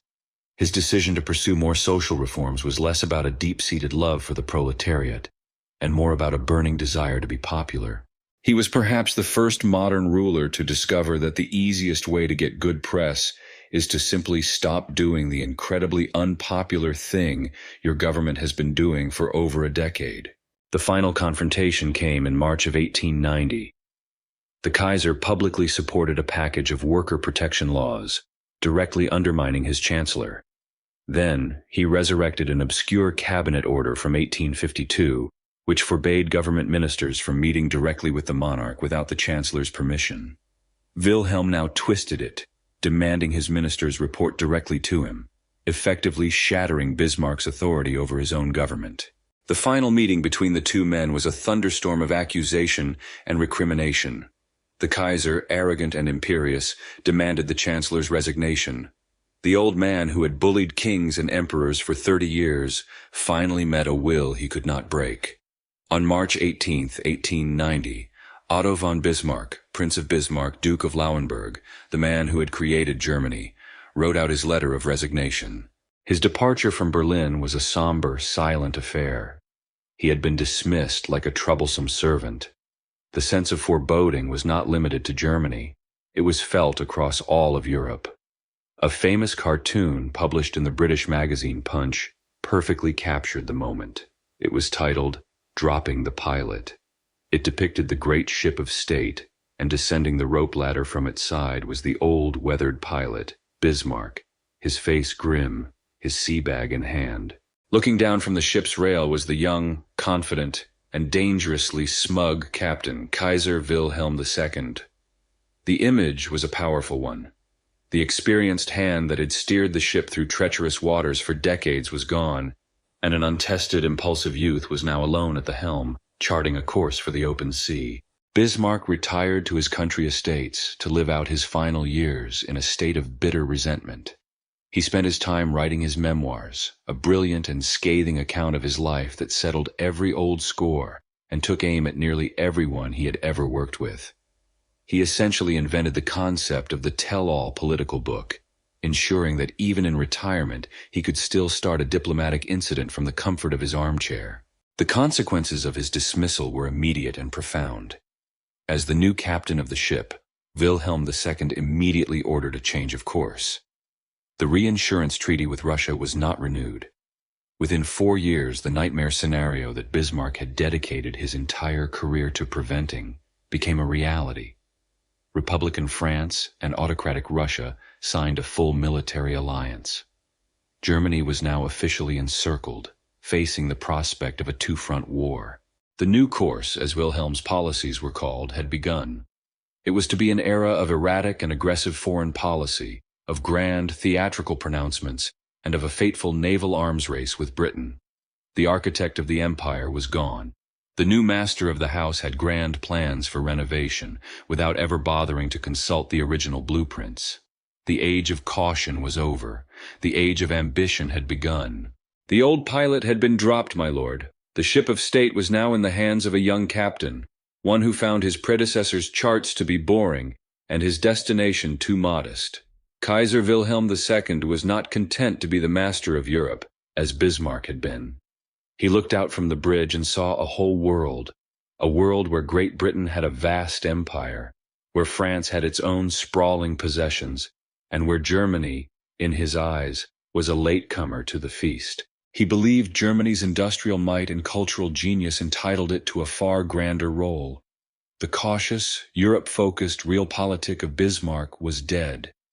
In its place came a new, ambitious, and dangerously loud doctrine, Weltpolitik, world policy. If Bismarck's watchword was caution, Wilhelm's was prestige. Weltpolitik was at its heart a declaration that Germany's time had come. The nation would no longer be a satiated power, content with its place on the continent. It would be a global player, a Weltmacht, demanding its place in the sun. This was not just the Kaiser's personal whim. It was a sentiment that resonated deeply within the newly powerful Germany. The great steel barons of the Ruhr, the shipping magnates of Hamburg, the bankers of Berlin, they all looked overseas and saw new markets for their goods, new sources of raw materials, and the need for a powerful state to protect their expanding interests. Academics and journalists wrote with swelling pride of German superiority in science, philosophy, and industry. A great nation, they argued, must have a great global footprint. There was also a more cynical, calculated aspect to this new policy, a concept historians call social imperialism. The men who now ruled Germany were deeply worried about the divisions within their own society. They saw the ever-growing strength of the socialists, the persistent regional loyalties, and the simmering class tensions. What better way to unite this fractured nation than to give it a grand common cause? Waving the flag, celebrating the launch of a new battleship, or cheering a minor colonial victory was a powerful distraction. It was a way to rally the people behind the Kaiser and the conservative order, to drown out the socialist calls for class warfare with the patriotic roar of empire. This new policy needed new men to carry it out. The Kaiser, of course, was its beating heart and its loudest mouthpiece. He was a master of the grand theatrical gesture, of the ill-advised but headline-grabbing speech. His chancellor, Bernhard von Bülow, was the policy's smooth, reassuring voice. It was Bülow who famously stood before the Reichstag and declared, "We do not want to put anyone else in the shade, but we also demand our own place in the sun." He was the perfect chancellor for Wilhelm II. His greatest political talent was his ability to agree with the Kaiser, but to do so in a way that made it sound like his own brilliant, well-considered idea all along. And the most important new figure was Admiral Alfred von Tirpitz, a naval officer of immense skill and political cunning. He was to be the architect of the primary tool of Weltpolitik, a massive modern high seas fleet. The shift in style from Bismarck's era was jarring. Where Bismarck had worked in the shadows, with secret treaties and quiet understandings, the proponents of Weltpolitik worked in the full glare of publicity. Diplomacy became a series of loud public demands, of blustering speeches and veiled threats. But was there a coherent strategy behind all the noise? This is a question historians still debate. Was Weltpolitik a calculated plan for global domination? Or was it, as it often appeared, a series of clumsy, ill-conceived improvisations? Germany would make aggressive noises in support of the Boers against Britain in South Africa, then back down. It would push for a grand railway from Berlin to Baghdad, alarming both Russia and Britain. It would demand concessions in China. Each action seemed designed to achieve maximum publicity, but often ended in diplomatic retreat, leaving behind a residue of irritation and mistrust. German diplomacy during this period was a bit like a man trying to get a seat at a crowded dinner party by shouting about how important he is, occasionally kicking the table leg, and then acting surprised when everyone else at the table starts whispering about how to get rid of him. The ultimate and most damaging result of this policy was the alienation of Great Britain. For a century, Britain had maintained a policy of splendid isolation, remaining aloof from the entangling alliances of continental Europe, secure behind the shield of the Royal Navy. Weltpolitik changed everything. The British were not particularly bothered by Germany's colonial ambitions in Africa. What deeply alarmed them was Germany's aggressive rhetoric, and most of all, its stated intention to build a navy that could challenge Britain's own. The Royal Navy was not just a branch of the military for Britain. It was the very guarantor of its existence, the protector of its island home and its vast global trade network. A German challenge to this naval supremacy was seen as a direct, existential threat. And so, Weltpolitik, the policy designed to break Germany out of its supposed containment and earn it global respect, achieved the exact opposite. It convinced the other powers, especially Britain, that Germany was an unpredictable, aggressive nation with limitless ambitions. It slowly but surely pushed the British out of their splendid isolation and into the arms of their traditional enemies. The very encirclement that the Kaiser so loudly complained about was, in large part, a problem of his own making. Germany had demanded its place in the sun, but its belligerent approach was causing the other great powers to draw the shades, and the most tangible symbol of this new, dangerous ambition was rising from the shipyards of Hamburg and Kiel, the great gray battleships of the German high seas fleet. Of all the grand and noisy ambitions of Weltpolitik, my lord, one took on a solid, menacing form. It was a shape of gray steel, of colossal gun turrets and towering smokestacks. It was the shape of a modern battleship. The new German Empire, under its naval-obsessed Kaiser, decided that to be a true world power, to have a proper place in the sun, it needed more than just colonies and booming industries. It needed a fleet, not a small fleet for defending its coastline, but a great high seas fleet, a fleet that could challenge the undisputed masters of the ocean, the British Royal Navy. And so began one of the most fateful and ruinously expensive competitions in modern history, the Anglo-German naval arms race. The architect of this grand ambition was the man we have met before, Admiral Alfred von Tirpitz. He was not merely a sailor, he was a political genius. He understood that to build a fleet, you must first build a consensus. He established a powerful lobbying group, the German Navy League, which, through relentless propaganda, convinced millions of ordinary Germans that a powerful navy was essential for national greatness and security. But Tirpitz also needed a strategic justification for his fleet, and for this, he developed his famous risk theory, the Risiko theory. It was a theory born of a simple reality. Germany could never hope to build a navy larger than Britain's. The risk theory argued that it did not need to. Germany merely had to build a fleet strong enough that, should the Royal Navy choose to attack it, the German fleet could inflict such grievous wounds in the process that Britain, even in victory, would be left vulnerable to its other naval rivals. The risk of such a costly victory, Tirpitz theorized, would be too great for London to contemplate. Therefore, Britain would be deterred from attacking Germany and might even be compelled to seek its friendship. It was a bold and intricate gamble. This plan found its most enthusiastic supporter in the Kaiser himself. Wilhelm II had a deep, almost boyish fascination with battleships. He was the grandson of Britain's Queen Victoria, and he possessed a toxic mixture of admiration and intense jealousy for the magnificent navy of his relatives. "Our future," he declared, "lies on the water." And so, with the backing of the Kaiser, the public, and the great steel industrialists, Tirpitz began his work. But he had made one profound miscalculation. He had failed to understand what the navy meant to the British. For Germany, a great navy was a luxury, a symbol of its new status. For Great Britain, it was an absolute necessity. The Royal Navy was the lifeblood of the island nation. It protected the homeland from invasion. It guarded the vast network of sea lanes that brought food to its people and raw materials to its factories. It was the glue that held together a global empire. Britain's official policy was the two-power standard, a simple, non-negotiable rule that the Royal Navy must be as powerful as the next two largest navies in the world combined. From London's perspective, a powerful German fleet concentrated in the North Sea had only one possible purpose: to challenge Britain in its own home waters. The German government spent years trying to convince the British that their massive new fleet was for purely peaceful purposes.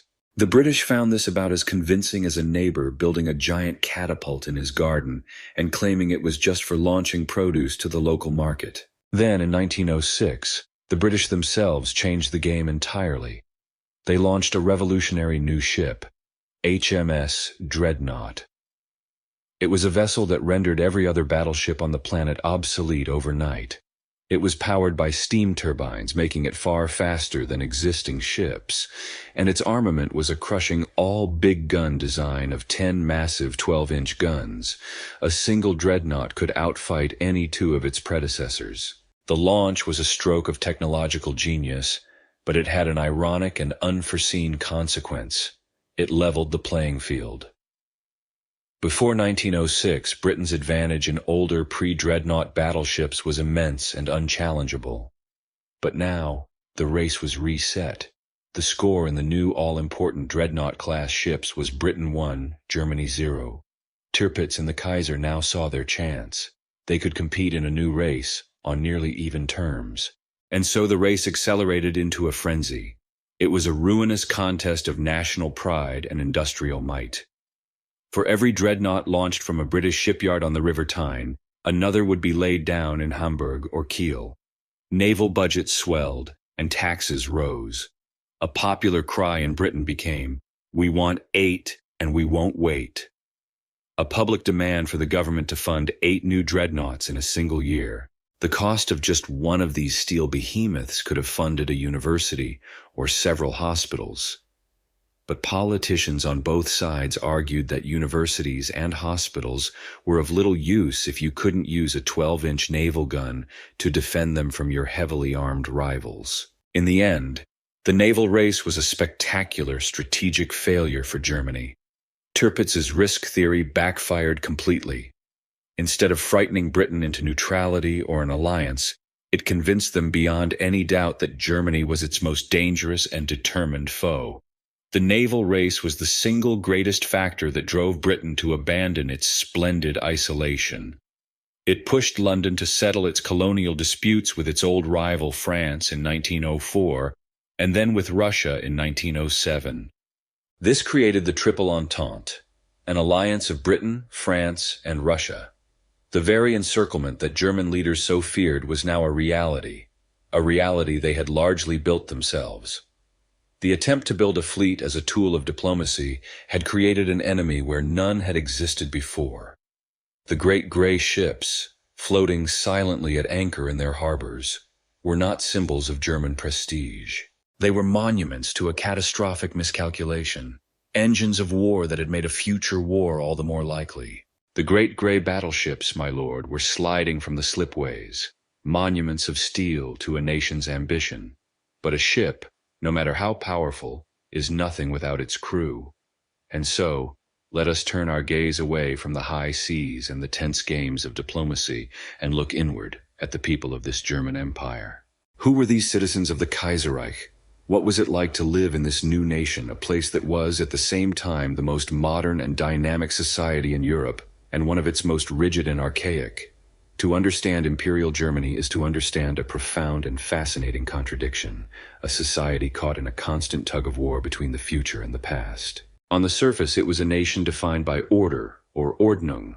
Life was structured, hierarchical, and predictable. Punctuality was a cardinal virtue, and a deep respect for authority was instilled from birth. Germany was a place where things ran on time. Its state-run education system was the envy of the world, producing a literacy rate of over 99%. Its universities were magnificent temples of research, leading the globe in chemistry, physics, medicine, and engineering. This was the source of Germany's industrial miracle, a well-educated, disciplined, and diligent population. But beneath this modern, efficient surface lay a social structure that was, in many ways, still feudal. At the very top of the pyramid stood the old, landed aristocracy of Prussia, the Junkers. These were the men whose ancestors had been knights and feudal lords. Their power came not from factories or bank accounts, but from vast agricultural estates, and most importantly, from their hereditary dominance of the army's officer corps and the highest ranks of the government and diplomatic service. They were men of the past, their values rooted in honor, loyalty, and military tradition. Below them was the new, immensely wealthy industrial and academic middle class, the Bürgertum. These were the factory owners, the bankers, the celebrated professors, the men of the Gründerzeit. They were the architects of Germany's modern economy and its intellectual life. Yet, a deep cultural cringe afflicted this powerful class. Rather than challenging the old aristocracy and forging a new, liberal German identity, they often sought to imitate them. A wealthy industrialist would feel his life's work was complete only when he had bought a country estate, or when his son had earned a dueling scar on his cheek as a member of a prestigious university fraternity, and highest of all honors, had secured a commission as a reserve officer in the army. And herein lay one of the defining features of this society, the cult of the military. The army was not just an institution, it was revered as the school of the nation. It was the army that had crushed the French and forged the empire, and its values permeated every aspect of civilian life. The officer's uniform was the ultimate status symbol. A university professor or a captain of industry would happily subordinate himself to a young lieutenant of noble birth. In Imperial Germany, the quickest way to get a good table at a restaurant was not to be rich, but to wear an impressive uniform. A well-placed monocle and a freshly polished helmet could achieve far more than a briefcase full of cash. This deference to the uniform was absolute, creating a society where the military was not just a branch of the state, but a state above the state. Life in the burgeoning cities like Berlin was a dizzying experience. It was a world of electric streetlights, of sprawling new department stores, of bustling cafes, of world-class opera houses and theaters. But it was also a world of choking coal smoke, of noisy factories, and of those vast, sunless tenement blocks where the working classes lived, an ever-present reminder of the deep social chasms that ran through this prosperous society. And despite its immense power and outward confidence, this was a deeply anxious nation. The ruling classes were haunted by a fear of encirclement by their enemies, a fear their own aggressive foreign policy did so much to create. They were terrified of the socialists, the red menace within, which they saw as an unpatriotic revolutionary threat to their entire way of life. The average German citizen was a bundle of contradictions, intensely proud of his nation's industrial power, but deeply fearful of the industrial workers, an admirer of the British Empire but a bitter rival of the British, a lover of peaceful, orderly progress who believed the surest way to secure it was to have an army capable of invading all of his neighbors simultaneously. It was in many ways a gilded cage. For many of its citizens, life was prosperous, safe, and orderly. One knew one's place, one knew the rules. But it was a society with little room for dissent or nonconformity. It was a nation that had mastered the complex chemistry of industrial dyes and the intricate physics of the engine, but had not yet figured out the formula for a stable, pluralistic democracy. It valued the authority of the expert and the command of the officer far more than the messy debate of the politician. This brilliant, anxious, and deeply divided society, however, was on the cusp of producing an intellectual and cultural explosion of creativity so profound that its light and its shadows would stretch across the entire century to come. Beneath the rigid surface of Imperial Germany, my lord, beyond the world of spiked helmets, parade grounds, and the thunderous industry of the naval yards, another world was stirring. It was a world of the mind, of the laboratory, and of the artist's studio. And in this world, a revolution was taking place, a series of intellectual and creative explosions so profound that they would shatter the old certainties of the 19th century and give birth to the strange, new, and uncertain world of the 20th. This was the great paradox of the Kaiserreich. A society so politically rigid and socially conservative was, at the same time, the most daring and revolutionary place on earth in the realms of science and the arts. The first and greatest revolution took place in the quiet of the university lecture hall and the physicist's study. For 200 years, the universe had seemed a settled and orderly place, a magnificent clockwork mechanism governed by the predictable and absolute laws of Sir Isaac Newton. But in the year 1900, a professor in Berlin named Max Planck, while studying a minor problem related to the glow of heated objects, reluctantly came to a bizarre conclusion. Energy, he found, was not a smooth, continuous wave, but was emitted in tiny, discrete packets, which he called quanta. It was the beginning of quantum theory, a vision of the universe so strange and counterintuitive that Planck himself was deeply unnerved by it. He had, as he later wrote, opened the door to a new physics, and he was not at all sure he liked what he saw on the other side. 5 years later, in 1905, an unknown clerk working in the Swiss Patent Office in Bern, a young man who had been educated in the German system, had what is now called his annus mirabilis, his miracle year. His name was Albert Einstein. In the space of a few months, he published a series of papers that tore down the old Newtonian universe for good. He mathematically proved the existence of atoms. He described the photoelectric effect, a key pillar of the new quantum theory. And most famously, he unveiled his special theory of relativity. The theory's conclusion was staggering. Space and time were not absolute, unchanging constants. They were relative, stretching and shrinking depending on the motion of the observer. And in a short, elegant postscript, he offered the most famous equation in all of science, EMC2. Matter was not solid and eternal. It was simply a condensed and frozen form of energy. The old certainties of absolute time, of fixed space, of the solid distinction between matter and energy, had dissolved into a shimmering, relativistic dream. Einstein's theory that time could slow down was, of course, met with deep confusion by many German officials, whose primary concern was how it might affect the national train schedule, which was widely considered to be more absolute than the laws of the cosmos. This intellectual ferment was not confined to physics. In sociology, Max Weber was attempting to understand the very soul of this new modern world, analyzing the nature of bureaucracy and power. In medicine, Robert Koch was identifying the invisible microbes that caused cholera and tuberculosis, saving millions of lives. In chemistry, Fritz Haber discovered how to synthesize ammonia from the air, a process that would lead to both artificial fertilizers that could feed the world and, more ominously, to the raw materials for modern explosives. And as the scientists were tearing down the old universe, the artists were tearing down the old ways of seeing. The official art of the Kaiserreich, the style favored by Wilhelm II himself, was grand, pompous, and realistic. It was an art of heroic historical scenes, of flattering portraits of generals, of sentimental landscapes. But a new generation of artists was in open rebellion. They were the Expressionists. In Dresden, a group called Die Brücke, the Bridge, used raw, clashing colors and distorted, jagged forms to depict the inner turmoil of the modern city. In Munich, Wassily Kandinsky and the artists of Der Blaue Reiter, the Blue Rider, were abandoning representation altogether, creating the first purely abstract paintings, attempts to depict pure emotion and spiritual reality on canvas. When Kaiser Wilhelm first saw one of these modern paintings, he famously dismissed it as art made with the gutter.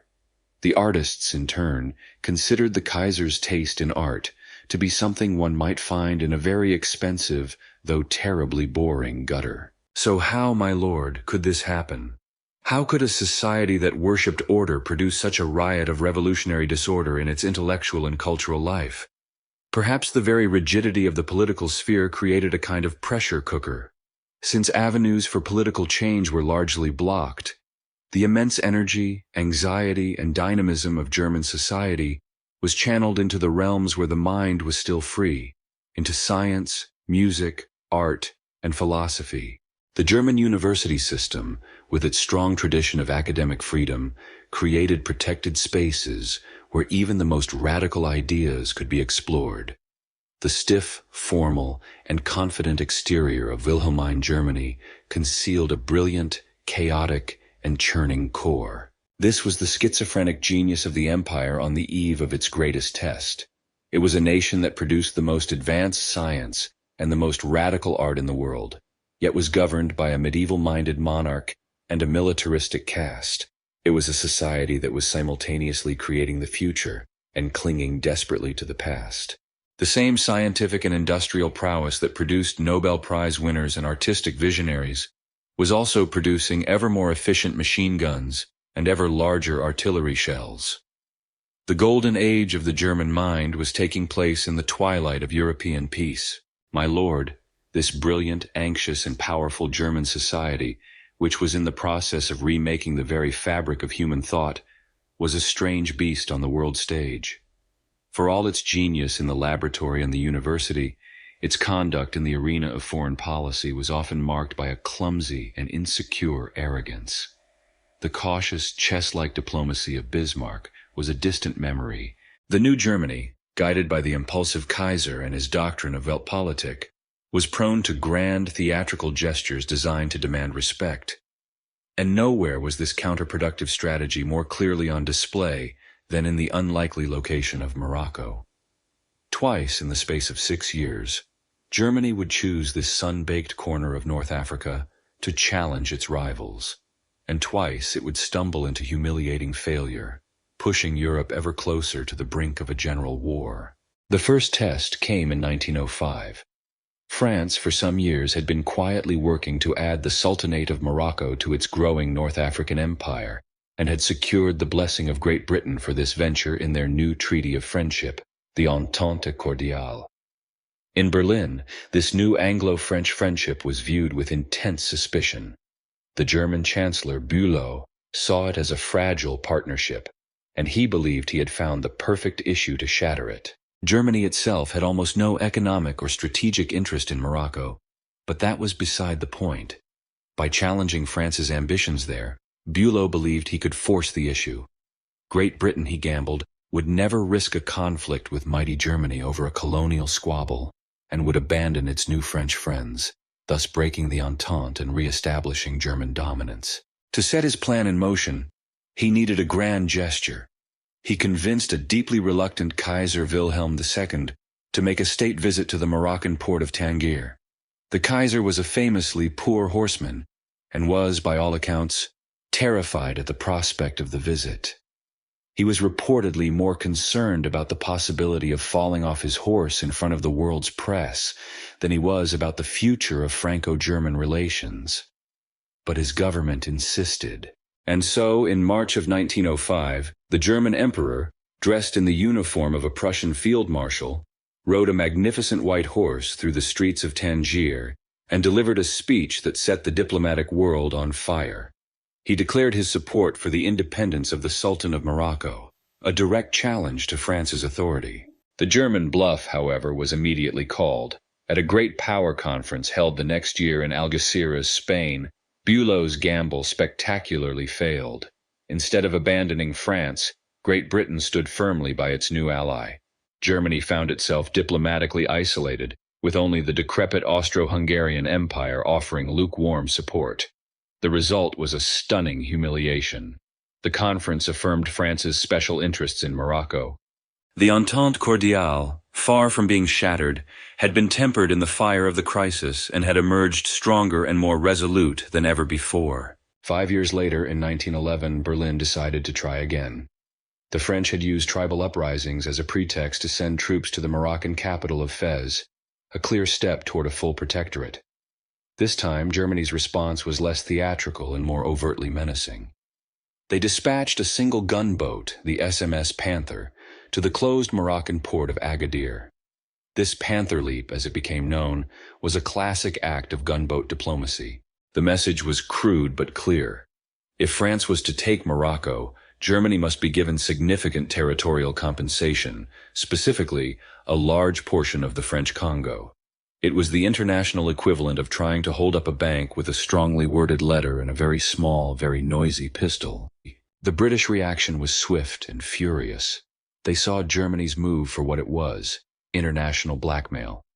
The Chancellor of the Exchequer, David Lloyd George, delivered a thunderous speech in London, warning Berlin that Britain would not be treated as if it were of no account in a matter of such importance. National honor, he declared, was more precious than peace. The message was unmistakable. If Germany pushed the issue to war, Britain would be on France's side. The speech came as a shock to the German government, which had once again misjudged Britain's resolve. Once more, Germany was forced into a humiliating retreat. After weeks of tense negotiation, it agreed to recognize a French protectorate in Morocco in exchange for a paltry slice of the French Congo, a vast tract of malarial swamp, utterly useless for trade or settlement. The Agadir crisis was an even greater disaster for Germany than the first one. The German public, which had been whipped into a patriotic frenzy by the press, was enraged by their government's climb down. The Kaiser and his ministers were made to look like belligerent bullies who had been easily stared down. And most importantly, the crisis solidified the Anglo-French Entente into what was now, in everything but name, a military alliance. The British and French general staffs began to coordinate their war plans in secret. These Moroccan crises, my lord, were dress rehearsals for a greater tragedy. They were perfect illustrations of the bankruptcy of Weltpolitik. Bismarck, in his day, had masterfully used diplomatic crises to isolate his enemies. His successors had managed only to isolate themselves. The diplomatic atmosphere of Europe had been poisoned by these confrontations. Twice, the great powers had gone to the brink of war over a dusty piece of North Africa, and twice they had managed to pull back. But each crisis left behind a residue of bitterness, of paranoia, and of hardened resolve. The fault lines were now clear. The alliances had been tested, and all the nations of Europe began to prepare for the day when the next crisis would come, the one that could not be solved with a conference or a treaty. My lord, the diplomatic storms over the distant sands of Morocco had passed, leaving behind a Europe that was more divided and suspicious than ever before. But those crises, for all their noise and fury, had been about colonial prestige, a matter of pride rather than survival. Now our story turns away from the periphery and back to the continent's ancient festering wound. It was a place of tangled borders, of ancient hatreds, and of new explosive ambitions. It was a region the great powers had tried to manage and contain for a century, but whose passions they could not control. We turn now to the Balkan Peninsula, Europe's powder keg, where a single spark was all that was needed to ignite a continental catastrophe. You will recall the Eastern Question, the slow decay of the Ottoman Empire. By the early 20th century, the sick man of Europe was in his final death throes, creating a power vacuum that pulled in all of his ambitious neighbors. But there was another, less obvious sick man in the heart of Europe, the vast and ancient Austro-Hungarian Empire. This was not a nation in the modern sense. It was a sprawling, multi-ethnic relic, a patchwork of a dozen different nationalities: Germans, Hungarians, Czechs, Poles, Romanians, and more, all ruled by the aging Emperor Franz Joseph in Vienna. The glue that held this fragile creation together was loyalty to the Habsburg dynasty. But a powerful new solvent was eating away at that glue: nationalism. And for Vienna, the most dangerous form of nationalism was brewing just beyond its southern border. There, the small, proud, and fiercely independent kingdom of Serbia was dreaming a great dream. It saw itself as the Piedmont of the Balkans, destined to do for the South Slavs what Piedmont had done for the Italians, to unite them all into one great nation, a Yugoslavia. This dream was an existential threat to Austria-Hungary, for the simple reason that millions of South Slavs, Croats, Slovenes, and Serbs lived inside the borders of the Austro-Hungarian Empire. Every patriotic speech in the Serbian capital of Belgrade was an incitement to rebellion for the emperor's Slavic subjects. Serbia was a magnet for dissent, a constant, painful thorn in the side of the aging empire. And Serbia was not alone. It had a powerful patron, the Russian Empire, which styled itself as the great protector of all Slavic peoples. Meanwhile, after the humiliations of the Moroccan crises, Germany found itself with only one truly reliable ally left on the continent: Austria-Hungary. Berlin was now shackled to Vienna, committed to supporting its fragile partner, lest it be left utterly alone in a hostile Europe. The tensions boiled over in 1908. You will remember, my lord, that the Congress of Berlin in 1878 had granted Austria-Hungary the right to occupy and administer the old Ottoman provinces of Bosnia and Herzegovina. For 30 years, this temporary arrangement had held. But in 1908, Vienna decided to make it permanent and formally annexed the territory. The Serbian reaction was pure fury. Bosnia was home to a huge Serb population and was central to their dream of a greater Serbia. They had been robbed. Their patron Russia was equally humiliated. The Russians had been weakened by a recent disastrous war with Japan and were in no position to challenge both Austria-Hungary and its powerful German backer. They were forced to swallow their pride and accept the annexation. But the leaders in St. Petersburg made a solemn vow. They would never, ever back down in another Balkan crisis again. The politics of the region grew ever more chaotic.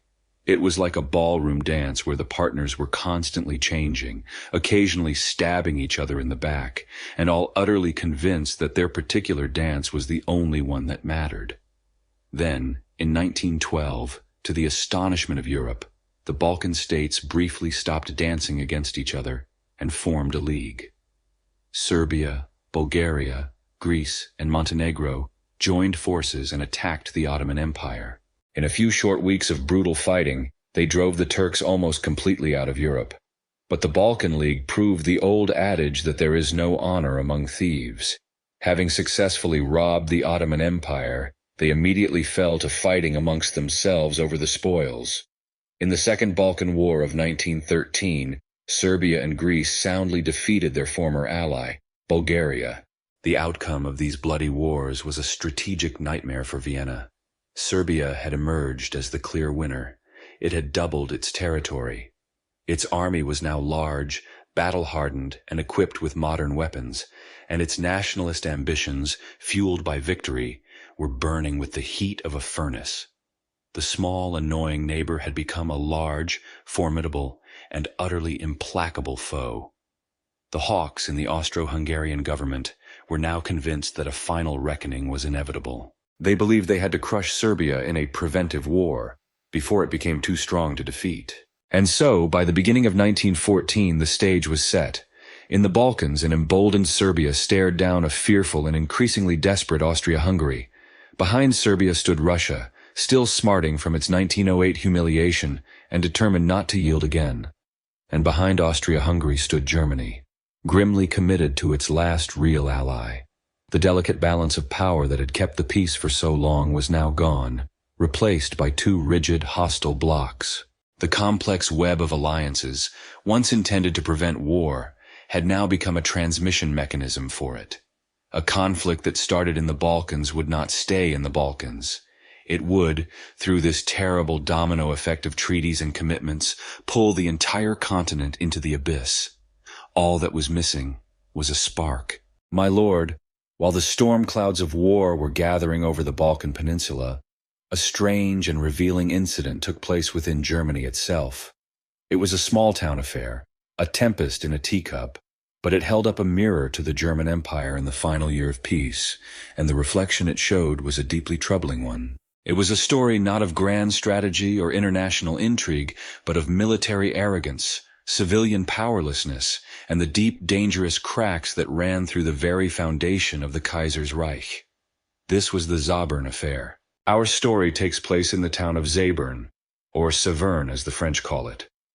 The town lies in the province of Alsace-Lorraine. That territory, you will recall, was taken from France after the War of 1871.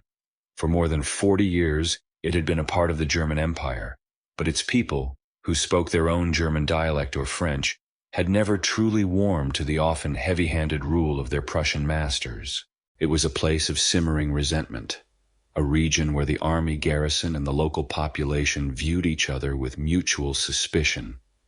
It was, in short, a microcosm of the friction between Germany's authoritarian core and its reluctant subjects. In the autumn of 1913, a 20-year-old Prussian lieutenant named Günther von Forstner was drilling a fresh batch of recruits. In an attempt to instill some martial spirit, he began to rail against the local Alsatians, using a derogatory slur, wackus, and complaining of their insolence. He then went a step further. He offered a bounty of 10 silver marks to any soldier who, if insulted, would draw his weapon and run a bayonet through one of the locals. The comments were reported in the local newspaper, and the town erupted in outrage. There were protests and demonstrations. Worse still, in the eyes of the proud officer corps, there was mockery. The townspeople, and even the local children, began to jeer at the soldiers in the streets. The military's response was not to discipline the intemperate young lieutenant, but to assert its authority with overwhelming force. The regimental commander, a stiff-necked Prussian colonel named von Reuter, declared that the army's honor was at stake. When Lieutenant von Forstner was again taunted, he drew his saber and struck a lame cobbler who was standing nearby, splitting the man's head open. The town's protests grew louder, and so Colonel von Reuter took matters into his own hands. Without any legal authority, he declared a state of siege in the town, sent his soldiers into the streets with fixed bayonets, and began arresting civilians at random. Dozens of people were seized, including the town's senior judge, the district attorney, and several members of the local council, who were all unceremoniously marched to the barracks and locked in a freezing coal cellar overnight. It was a bold new interpretation of the separation of powers, a legal theory based on the principle that a judge cannot sign a warrant if he cannot find the light switch. When news of these events reached the rest of Germany, it caused a national scandal. This was not some distant colony. This was a German town. The liberal and socialist press exploded with indignation. The affair was taken up in the Reichstag, the imperial parliament in Berlin. For days, the chamber echoed with furious speeches, denouncing the army's illegal actions and its contempt for the rule of law. The crisis culminated in a historic act of defiance. The Reichstag passed a vote of no confidence in the government of Chancellor Bethmann Hollweg by an overwhelming margin of 293 to 54. It was the strongest possible rebuke the elected representatives of the German people could deliver. And then, my lord, nothing happened. The Chancellor, knowing that he served at the pleasure of the Kaiser, not the Parliament, simply shrugged off the vote and carried on with business as usual. The Kaiser himself, who was away on a hunting trip, was annoyed to be bothered with the affair, and sent a telegram congratulating the colonel on his firm handling of the situation. The officers involved were eventually put on trial, but in a military court filled with their peers. They were acquitted of all serious charges, their actions deemed necessary to uphold the honor and authority of the army. The military court's verdict was that the officers had acted bravely in the face of grave provocation, such as sarcasm from children and laughter from disabled shoemakers. The Zabern affair, in its absurd and tragic way, laid bare the true nature of the German Empire. It revealed that beneath the veneer of a modern constitutional state, the old authoritarian heart of Prussia still beat strongest. The Reichstag, for all its democratic trappings, was ultimately a powerless debating society when faced with the combined will of the army and the Kaiser. The incident showed the world a German military establishment that was arrogant, hypersensitive to criticism, and utterly contemptuous of civilian law. It was an institution that saw itself as the true pillar of the state, a state within the state, answerable only to its supreme warlord, the Emperor. This was the mindset that was about to lead Germany into the greatest war the world had ever known. The small, sad farce in Zabern was a dress rehearsal for a far greater global tragedy. The spark so long anticipated in the Balkan powder keg was now just moments away from being lit. My lord, the great, glittering, and deeply troubled German Empire, with its peerless universities and its arrogant military, with its soaring ambitions and its profound anxieties, was now set upon its final course. The continent of Europe in the summer of 1914 was a forest in a drought, a place of brittle alliances and dry resentments, awaiting only a single stray spark. And that spark would come, as we have long foreseen, not from the grand chancelleries of Berlin or London, but from a provincial city in the very heart of the Balkan powder keg. The world was about to be set ablaze by a handful of teenage fanatics and a pistol shot in the obscure city of Sarajevo. The city of Sarajevo was the capital of Bosnia, a province, you will recall, that had been annexed by the Austro-Hungarian Empire just a few years earlier. It was a place of mosques and churches, of winding old streets and new imperial buildings, a city where Serbs, Croats, and Muslims lived in a state of simmering tension under the watchful eye of their Habsburg rulers. And to this uneasy city, on the 28th of June 1914, came the heir to the empire's throne, the Archduke Franz Ferdinand. He was not a popular man. In the Viennese court, he was seen as a dour, ill-tempered eccentric whose greatest sin had been to marry a mere countess, Sophie Chotek, for love. To the military hawks, he was an obstacle, a voice of caution who opposed a preventative war with Serbia.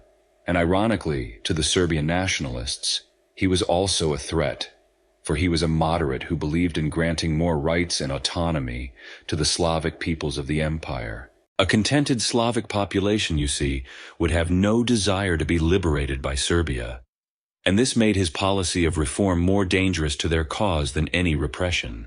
The date of his visit was a deliberate and breathtaking provocation. June 28th was St. Vitus's Day, the most sacred and mournful day in the Serbian national calendar, the anniversary of the catastrophic Battle of Kosovo, where their medieval kingdom had been crushed. For the heir of the empire they saw as their new oppressor to stage a grand military parade on this day of national sorrow was an insult of the highest order. It was also, by a cruel twist of fate, the Archduke's wedding anniversary, one of the few days in the year when his beloved wife, Sophie, because of her lower rank, was permitted to appear beside him in public in an official capacity. And so, along the parade route, a group of young, tubercular, and fanatically dedicated Bosnian Serb assassins took their places. They were armed with pistols and small bombs, supplied by a shadowy nationalist society in Serbia known as the Black Hand. Their leader was a 19-year-old named Gavrilo Princip. They were boys filled with a desperate, romantic notion of martyrdom, determined to strike a blow against the empire and for the dream of a greater Serbia. The security for the Archduke's visit was almost comically inept. The route had been published in the newspapers. The local police force was tiny. The royal couple would be riding in an open-topped car, a slow-moving target. As the motorcade moved along the river quay, the first assassin struck. He threw his bomb, but the driver saw it and accelerated. The device bounced off the folded-back roof of the Archduke's car and exploded under the car behind it, wounding several officers. The would-be assassin swallowed a cyanide pill and jumped into the river, a dramatic but ultimately unsuccessful exit, as the poison was old and the river was only a few inches deep. Franz Ferdinand was unharmed, and his courage was on full display. He stopped the motorcade, checked on the wounded, and then, with his wife at his side, insisted on continuing to the town hall. There, he interrupted the mayor's prepared speech, furiously declaring, "Mr. Mayor, I come here on a visit and I am greeted with bombs. It is outrageous." The other young assassins along the initial route, hearing the explosion and seeing the Archduke's car speed past, lost their nerve and simply melted into the crowd. The plot had failed. After the tense reception at the town hall, it was decided that the royal couple should visit the wounded officers in the hospital. The plans were changed to avoid the crowded city center, but in the chaos of the moment, no one thought to tell the driver of the lead car. The motorcade set off. The driver, following his original instructions, made a right turn onto Franz Joseph Street. An official in the car shouted at him, "What is this? This is the wrong way. We're supposed to go straight." The driver slammed on the brakes. The large, heavy car stalled as he tried to put it into reverse, and by an act of sheer, unbelievable, world-altering coincidence, the car came to a dead stop directly in front of Schiller's Delicatessen. And standing on the pavement not 5 feet away, having given up on the plot and gone to buy a sandwich, was Gavrilo Princip. History, my lord, is not made of grand, sweeping forces alone. It is also made of tiny, contingent moments. Princip could scarcely believe his eyes. He stepped forward, raised his pistol, and fired 2 shots. One struck Franz Ferdinand in the neck. The other struck his wife, Sophie, in the abdomen. In their attempt to liberate the South Slavs, the assassins had murdered the one powerful man in Vienna who had been most sympathetic to their cause. As the car sped toward the governor's residence, Sophie collapsed. The Archduke, cradling her, pleaded, "Sophie, Sophie, don't die. Live for our children." Then, he too slumped over, and the last, fragile hopes for peace in Europe died with him. The news flashed across the telegraph wires. The initial reaction in the great capitals was one of shock, but not panic. Royal assassinations were not unknown, and Franz Ferdinand was not widely mourned. It would be another Balkan crisis, they thought, to be managed and contained. But they were wrong. This was not a crisis to be managed. This was the pretext. This was the spark that the war party in Vienna had been praying for, a righteous justification to finally settle its account with Serbia. And behind Vienna stood Berlin, ready to offer its full, unconditional support. The 2 shots fired on that quiet street corner in Sarajevo echoed across the continent, and in their echo, one could hear the tramp of marching armies. The shots fired in Sarajevo echoed in the halls of power across Europe, my lord, but nowhere did they land with such decisive impact as in Vienna and most crucially in Berlin. The assassination of the Archduke was not just a tragedy, it was an opportunity. For the war party in Austria-Hungary, it was the perfect pretext to finally crush their Serbian nemesis. But the aging, fragile Austro-Hungarian Empire would not dare to act without the permission of its powerful German ally. And so in early July of 1914, the envoys from Vienna came to Berlin to ask a single fateful question. If we go to war with Serbia and Russia intervenes, will you stand with us? The answer from the Kaiser and his government was swift and unequivocal. Yes, they offered Austria-Hungary their absolute unconditional support to take whatever measures it deemed necessary. This was the infamous blank check, a promise that effectively handed the decision for a European war from the Chancellery in Berlin to the War Council in Vienna. Why would they make such a catastrophic gamble?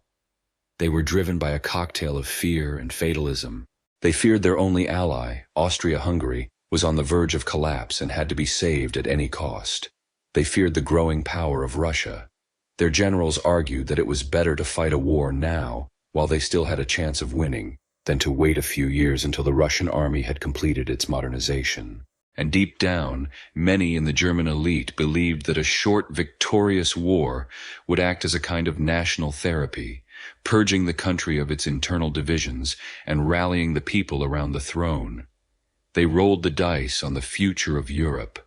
With Germany's promise in their pocket, the Austrians sent an ultimatum to Serbia. It was a document deliberately designed to be impossible to accept, a list of demands that no sovereign nation could agree to. To the astonishment of Europe, Serbia, advised by Russia to be as conciliatory as possible, accepted almost every single point, but it was not enough. Austria-Hungary, determined to have its war, declared the reply unsatisfactory. On July 28th, Austrian artillery began to shell the Serbian capital of Belgrade. The first domino had fallen. Russia, true to its vow never to be humiliated in the Balkans again, began the slow, ponderous process of mobilizing its colossal army. Germany, seeing the Russian mobilization, activated its own rigid and unforgiving war plan. They issued an ultimatum to Russia to stand down, and another to France demanding its neutrality. When the ultimatums expired, the declarations of war followed in a grim cascade. The great European war, so long feared and anticipated, had finally begun. And in Germany, a strange and remarkable thing happened. There was no panic. There were no mass protests against the war. Instead, in the first days of August 1914, a wave of what can only be described as patriotic euphoria swept the nation. This was the spirit of 1914, the Augusterlebnis, or August experience. For years, the country had lived under the immense psychological strain of endless diplomatic crises, of the naval arms race, of the fear of encirclement. The coming of war felt less like a tragedy and more like a catharsis, a clarifying thunderstorm that had finally broken the unbearable humidity of the long peace. In the great squares of Berlin, Munich, and Hamburg, vast crowds gathered to sing patriotic songs and cheer the Kaiser. Young men flocked to the army recruiting offices, terrified that the war might be over before they had a chance to get to the front and win their share of the glory. The German people were told, and fervently believed, that they were fighting a defensive war. They were the victims, surrounded by a hostile world. In the East, they were defending civilization against the barbaric Slavic hordes of the Russian Tsar. In the West, they were defending themselves against a bitter and vengeful France, desperate to reclaim the lost provinces of Alsace-Lorraine. And so, in a moment that shocked the world, the German Socialists, the largest anti-war party in Europe, a party built on the principle of international working-class solidarity, was swept up in the patriotic fever. In the Reichstag, their representatives voted almost unanimously to approve the credits needed to fund the war. The International Brotherhood of the Proletariat had proved to be no match for the tribal call of the fatherland.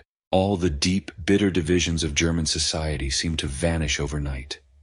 The old struggles between Protestants and Catholics, between Junkers and industrialists, between socialists and conservatives, were all forgotten.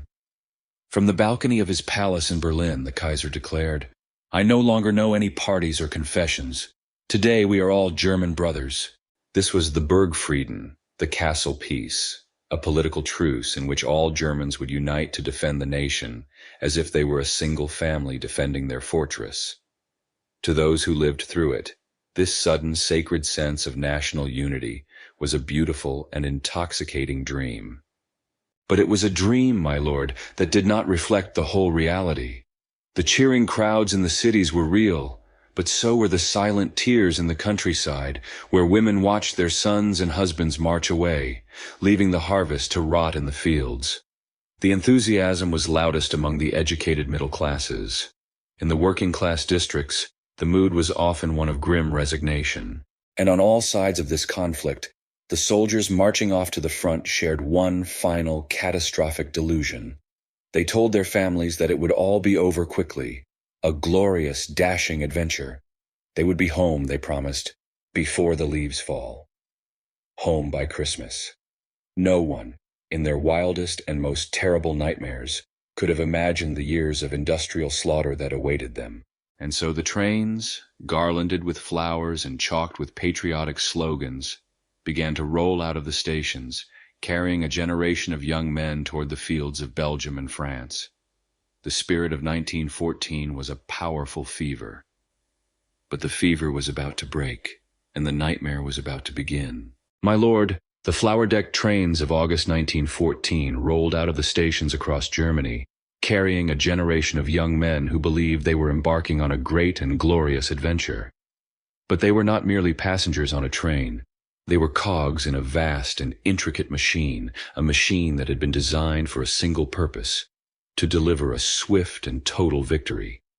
This machine was the German war plan, a creation of breathtaking audacity and terrible, rigid beauty. It was known as the Schlieffen Plan. For decades, the German General Staff had been haunted by the nightmare of a two-front war, a struggle against both France in the west and Russia in the east. The Schlieffen Plan was their ingenious and desperate solution.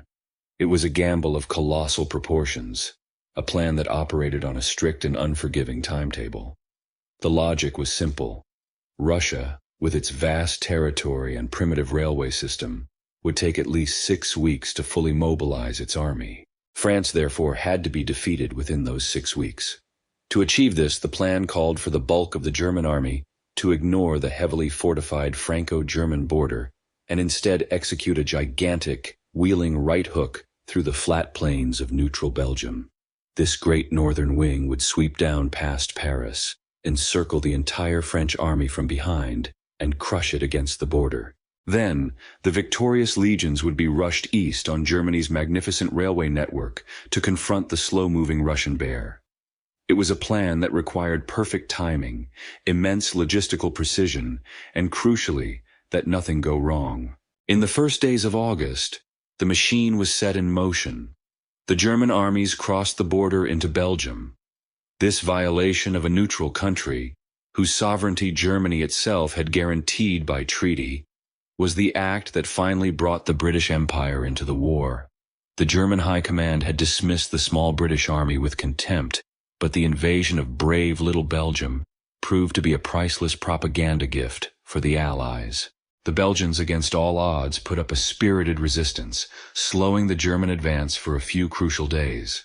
The German soldiers, convinced that they were being shot at by civilian snipers, responded with a harshness that shocked the world. Towns were burned, and civilians were executed in what became known as the Rape of Belgium. Despite the delays, the great gray tide of the German army seemed unstoppable. Through the late summer heat they marched, pushing the French and the small British expeditionary force steadily back. By early September, the lead German armies could see the glow of Paris in the night sky. Victory seemed within their grasp, but the machine was beginning to break down. The soldiers on the far right wing, the very tip of the spear, were utterly exhausted after weeks of constant marching and fighting.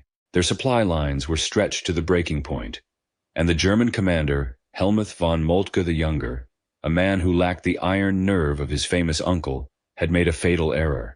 He had weakened the all-important right wing, transferring troops to the east. He then allowed his commanders, in their haste, to turn southeast of Paris, rather than sweeping around it to the west as the plan demanded. This exposed their flank. The French commander Joseph Joffre saw his chance. In a desperate last-ditch counterattack at the Battle of the Marne, the combined French and British armies struck the exposed German flank. The fighting was ferocious. The battle is now famous for the legend of the taxis of the Marne, in which Parisian taxi cabs were used to rush thousands of soldiers to the front. The German advance, which had seemed so irresistible, faltered and then stopped. The exhausted German armies, their plan in ruins and the dream of a quick victory dead, pulled back and for the first time were ordered to dig in. The old world of warfare, my lord, the world of cavalry charges and heroic advances, died in the fields by the Marne. It was slain by a modern, industrial, and brutally efficient invention, the machine gun. A few men, properly dug in with this weapon, could now slaughter an entire regiment advancing across open ground, making a mockery of the courage and élan that had defined warfare for centuries. After the Marne, the war did not stop. It changed. Both sides, unable to break through, now tried to get around each other's flank to the north. This began the race to the sea. But each time one army tried to outflank the other, it would be met and stopped, and both sides would again dig in. The line of trenches grew longer and longer, snaking its way north through Picardy and Flanders. By November of 1914, the race was over. A continuous, unbroken line of fortifications now stretched for nearly 500 miles, from the border of Switzerland to the coast of the English Channel. There were no flanks left to turn. There was no open country left to fight over. The war of movement was dead. The Western Front had been born. The soldiers who had marched off in August, garlanded with flowers, now found themselves inhabiting a new subterranean world. It was a world of mud and barbed wire, of rain-filled shell craters and ceaseless artillery bombardments. It was a world of rats and lice, of the constant stench of rot and decay, and of a boredom that was punctuated only by moments of sheer, unimaginable terror. The spirit of 1914 had died, and its body lay unburied in the blasted wasteland between the trenches, a place they called no man's land. By Christmas, the promise of a short war was a bitter joke. The German army was trapped in the very nightmare its generals had sought to avoid, a long, grinding, two-front war of attrition. The great adventure had become a static siege, and the end was nowhere in sight. My lord, while the soldiers of the German Empire were trapped in the static, blood-soaked landscape of the Western Front, a different kind of war was being waged against the people they had left behind. This was a war of slow, grinding attrition, fought not with machine guns and artillery, but with empty shelves, ration cards, and the gnawing, ever-present ache of hunger. The cheerful promises of August 1914 had vanished, and the German home front found itself caught in a vast and silent siege, a siege that would ultimately strangle the life out of the empire itself. The architect of this siege was the British Royal Navy. You will recall the great naval arms race, Germany's ambitious and ill-fated attempt to challenge British sea power. That race had been lost, and Germany was now paying the price.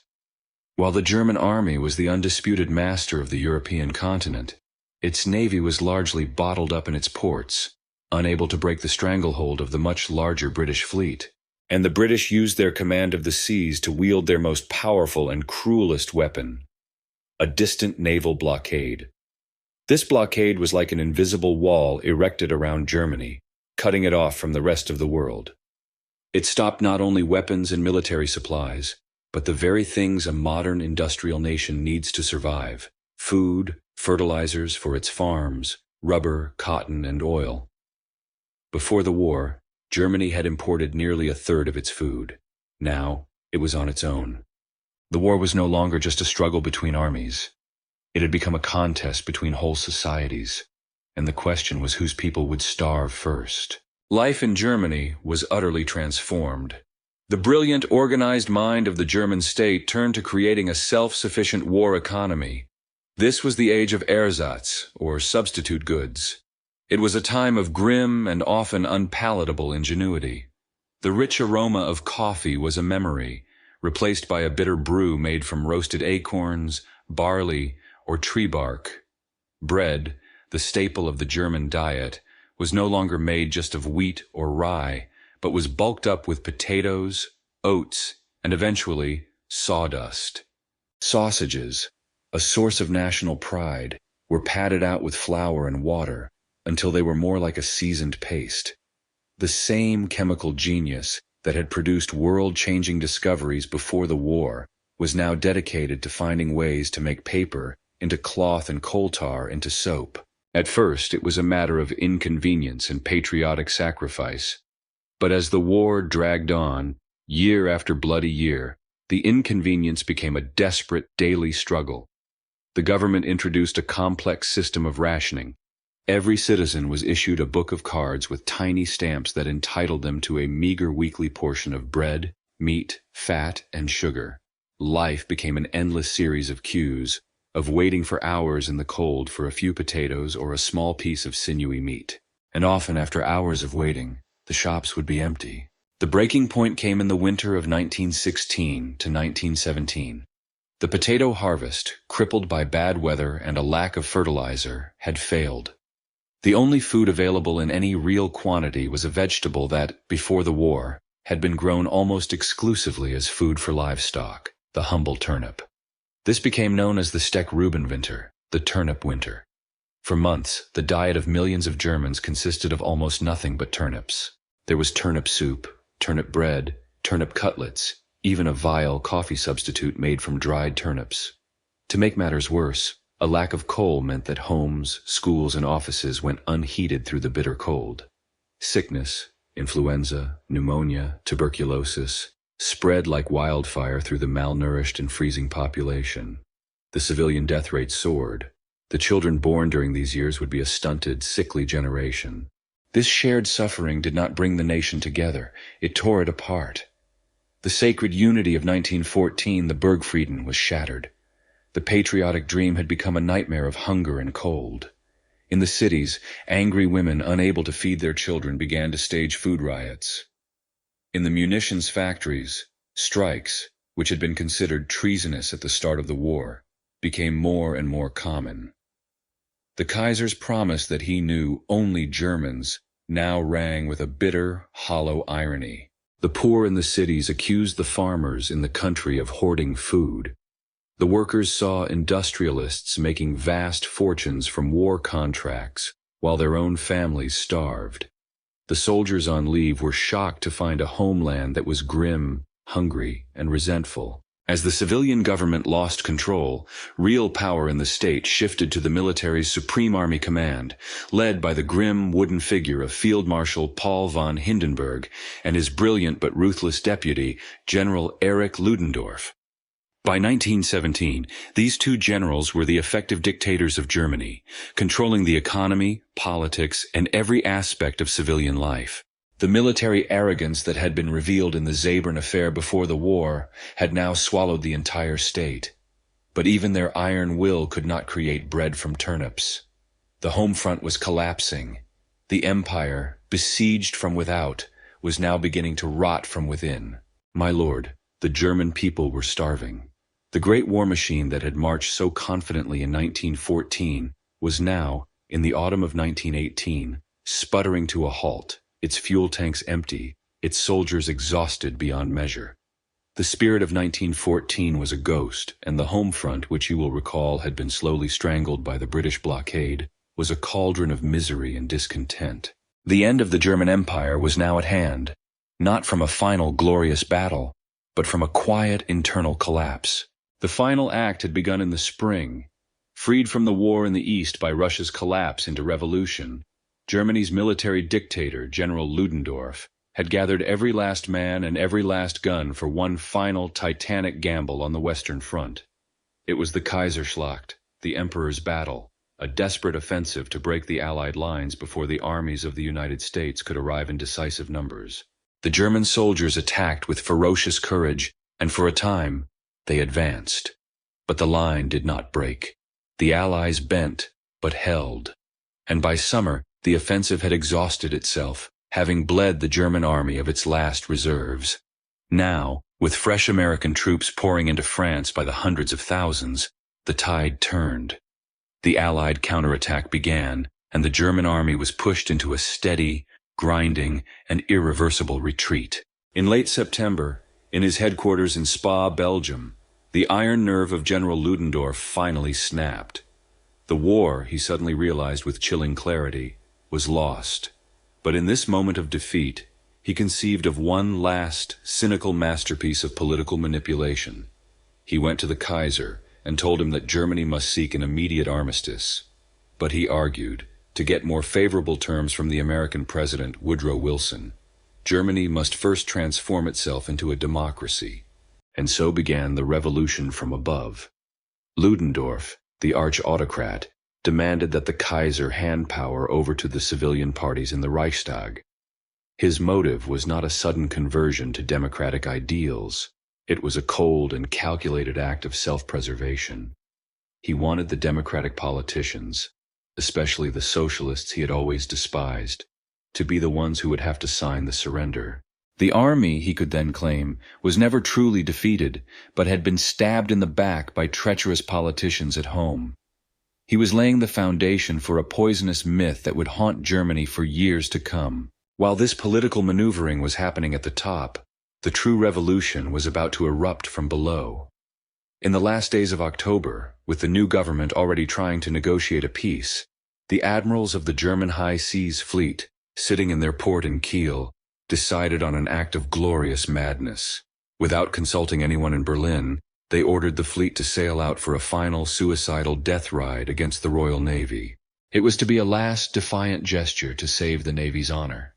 But the sailors, who had spent most of the war polishing brass and painting ship hulls, had no desire to die for their officers' honor in the final pointless days of a lost war. They refused the order. They mutinied. And here, my lord, is the final bitter irony of Germany's naval ambition. The High Seas Fleet, the Kaiser's personal pride and joy, the ruinously expensive product of the great arms race, the symbol of Germany's claim to world power, never fought its climactic battle. Its only truly decisive act in the war was to trigger the revolution that would bring down the very throne it had been built to glorify. The sailors' mutiny in Kiel was the spark that lit the final fire. It spread from the port cities with the speed of the wind. Across Germany, sailors, soldiers, and factory workers rose up. They formed councils, modeled on the Russian Soviets, and took control of city after city. The authority of the Kaiser's empire, hollowed out by 4 years of suffering, simply evaporated in a matter of days. The final scene played out on the 9th of November, 1918. The Kaiser was at his army headquarters in Belgium, desperately ordering his generals to march on Berlin and crush the revolution. The generals had to give him the final brutal truth. The army would no longer obey him. His own soldiers would not fight for him. The Kaiser, his world shattered, was forced to accept his abdication. He quietly boarded a train and slipped into exile in the neutral Netherlands. On the same day in Berlin, amidst the chaos of a general strike, the moderate socialist leader, Philipp Scheidemann, fearing that more radical communists were about to declare a Soviet-style republic, stepped onto a balcony of the Reichstag building and proclaimed the birth of a new German republic. The socialists, whom Bismarck had once outlawed as enemies of the Reich, were now, by a strange and unwanted twist of fate, the inheritors of its ruined estate. And so, the German Empire, which had been born in the glittering Hall of Mirrors in Versailles, amidst the roar of cannons and the acclamation of princes, died an ignominious death 47 years later, not on the battlefield, but in the gray, hungry streets of its own capital. It was not conquered by its enemies. Its armies were still standing on foreign soil. It simply collapsed from within, its foundations rotted away by war, starvation, and a complete loss of faith. The Kaiser was gone. The princes were gone. The old order was dust. Now a new, hastily formed republic, led by men who had never wanted a revolution, had to face the impossible task of ending the war and feeding a broken and defeated people. My lord, the Kaiser was gone. The revolution had swept away the old order, and a fragile, stunned republic now stood in the ruins of the German Empire. Its first, most agonizing duty was not to govern or to rebuild, but to surrender. The new leaders, men who had opposed the war for years, were now burdened with the terrible task of formally admitting defeat to a victorious and deeply unforgiving world.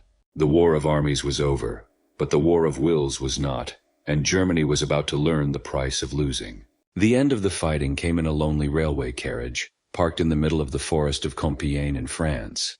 There, on the 11th of November 1918, a small delegation of German civilians, led by a politician named Matthias Erzberger, met with the Supreme Allied Commander, the French Marshal Ferdinand Foch. It was not a negotiation. It was a dictation. Marshal Foch, a man whose face was a mask of cold, hard victory, simply presented the terms. The Germans were to hand over their fleet of battleships and submarines, their air force, thousands of cannons and machine guns, and all of their locomotives and railway cars. They were to withdraw their armies from all occupied territory immediately. The terms were designed for a single purpose: to make it utterly impossible for Germany to resume the fight. With the nation starving and the government in chaos, the German delegates had no choice. They signed. And at the 11th hour of the 11th day of the 11th month, For the first time in more than 4.5 years, a strange and profound silence fell over the battlefields of the Western Front. But the armistice was merely a ceasefire. The final peace had yet to be written. In 1919, the leaders of the victorious powers gathered in Paris to decide the fate of the world. Germany was not invited. It was a pariah, a criminal in the dock, forced to wait outside while its sentence was decided. The conference was dominated by two competing visions. On one side was the American president, Woodrow Wilson, an idealist who had brought his nation into the war to make the world safe for democracy, and who dreamed of a just and lasting peace based on his famous 14 points. On the other was the French premier, Georges Clemenceau, a fierce old patriot known as the Tiger, who had seen Germany invade his country twice in his lifetime. His vision was simpler: vengeance and the permanent crippling of German power. The German people, having laid down their arms with the belief that the peace would be a fair one based on Wilson's ideals, were about to learn that the voice of the idealist is often drowned out by the cry for revenge. When the German delegation was finally summoned and presented with the treaty, a wave of shock and disbelief swept through their nation. The terms were more punishing than their worst fears. Germany was to lose 13% of its territory. Alsace-Lorraine was returned to France. Rich industrial lands were given to Belgium and Denmark. A huge swath of territory was given to the newly created nation of Poland, creating a Polish corridor to the sea that cut East Prussia off from the rest of Germany. All of Germany's overseas colonies were taken away. The German army was to be reduced to a mere 100,000 men, with no tanks, no heavy artillery, and no air force. The navy was scuttled by its own sailors in the British harbor of Scapa Flow rather than be handed over. And then there was the money. Germany was to pay reparations for the damages of the war, a sum so vast and undefined that it was essentially a blank check, a debt that would cripple the nation for decades. But of all the clauses, the most hated, the one that burned with the sting of absolute humiliation, was Article 231. It was the war guilt clause. Germany was forced to accept the sole and total responsibility for causing the war and all the death and destruction it had wrought. To a nation that believed it had fought a defensive war, this was an intolerable moral condemnation. The treaty was a diktat, a dictated peace. The new German government protested with all its might, but it was powerless. The Allied naval blockade was still in place, the German people were still starving, and the Allies threatened to resume the war and march on Berlin if the treaty was not signed. And so, the final act of humiliation was staged.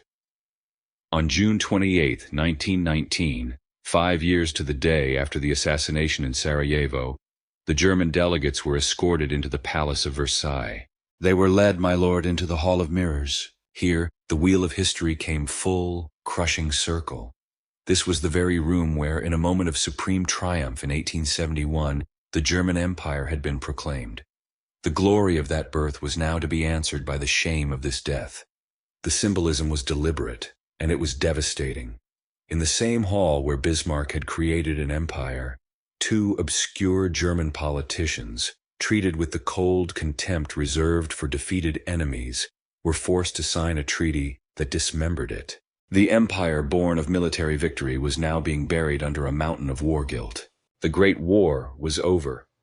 But the Treaty of Versailles did not create a lasting peace. It created a 20-year armistice. For the Germans, it was a national disgrace that poisoned the legitimacy of their new republic from its very first breath. The treaty, combined with the stab-in-the-back myth that was now spreading like wildfire, created a deep well of resentment that would be exploited by the darkest forces imaginable. The peace that was meant to end all wars had, in its bitter and humiliating terms, sown the seeds for a second and even more terrible global conflict. And so, my lord, our long story draws to its close. The German Empire, born in a blaze of triumph in the Palace of Versailles, has collapsed into the dust of revolution and defeat in the streets of Berlin. The Kaiser is in exile, the generals are disgraced, and a new, fragile republic stands blinking in the harsh light of a new and uncertain day. The story of the Second Reich is over, but an empire, my lord, is not like a man. When it dies, it leaves behind not just memories, but ghosts. And the ghosts of the German Empire would haunt the century that followed, shaping the destiny of not only its own people, but of the entire world. It was, in the grand sweep of history, a fleeting creation. It lasted a mere 47 years. A man who was a young soldier at its proclamation in 1871 could have easily lived to see its demise in 1918. It existed for less time than a single long lifetime. And yet, in that short, brilliant, and violent span, it transformed Germany and the world. It was a comet that blazed across the European sky, magnificent to behold, but destined to end in a catastrophic impact. What, then, was its legacy? What did it leave behind? It left, it must be said, gifts of enduring value. For the first time, it gave the German people a unified nation-state, answering the German question that had plagued them for centuries. It forged an economic and industrial powerhouse of such dynamism and strength that its foundations would survive the devastation of 2 world wars. It pioneered a modern welfare state, a system of social security that was a genuine gift to its people and a model for the entire world. And in its universities and laboratories, as we have seen, it fostered a golden age of science and thought that forever altered our understanding of the universe. These were the empire's brilliant achievements. But it also bequeathed a series of curses, the ghosts that would prove so destructive. Its very birth was its original sin. By being forged not by a democratic assembly but by the blood and iron of Bismarck's wars, the empire taught its people to equate national greatness with military force. It glorified the state, worshipped power, and instilled a deep-seated reverence for the authority of the uniform over the messy, compromised authority of the politician. Its political structure was a masterpiece of flawed design, a house built upon the sand. It had a parliament that could talk but could not truly rule, a government that served a monarch, and a military that was a state within the state, answering to no one but the Kaiser. This system stunted the growth of a true democratic culture, leaving the German people as brilliant innovators in science and industry, but as political infants, accustomed to obedience and deeply uncomfortable with the burdens of self-government. The Second Reich, in the end, was a magnificent house built by an authoritarian genius, a house designed to be run by him and him alone. When Bismarck was gone, and the reckless and insecure Kaiser Wilhelm II took his place, the flaws in the design became apparent. And when the great storm of the war came, the imposing structure, lacking a firm democratic foundation, simply collapsed into its own cellar, leaving behind only the rubble of defeat and the poisonous, choking dust of resentment. This was the empire's most immediate and most toxic legacy, the manner of its death. The stab-in-the-back myth, so cynically crafted by the generals who had lost the war, poisoned the well of German politics from the very start of the new republic. The Treaty of Versailles, seen by all Germans as a national humiliation, became a festering wound, a source of perpetual grievance that the enemies of democracy would exploit with lethal skill. The ghosts of the empire, its authoritarian traditions, its worship of the military, the elites who had served it, and now despised the republic that replaced it, all conspired against the new democratic Germany.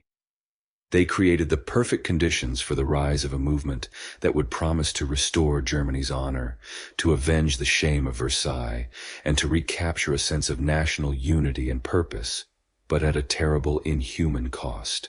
And so, we are left with a final question to ponder as the night comes to an end. Was the German Empire a brilliant but tragically flawed experiment, a necessary and unavoidable step on a great nation's difficult path to modernity? Or was it something darker, a state whose very DNA, militaristic, authoritarian, and born of conquest, contained the seeds of the great catastrophes of the 20th century? The answer, my lord, is perhaps not for us to know. It is a question for the ghosts themselves. And now the dawn approaches. Our story of the Second Reich, from its glorious birth to its ignominious death, is complete. Let us leave these powerful, troubled ghosts to their rest. Rest now.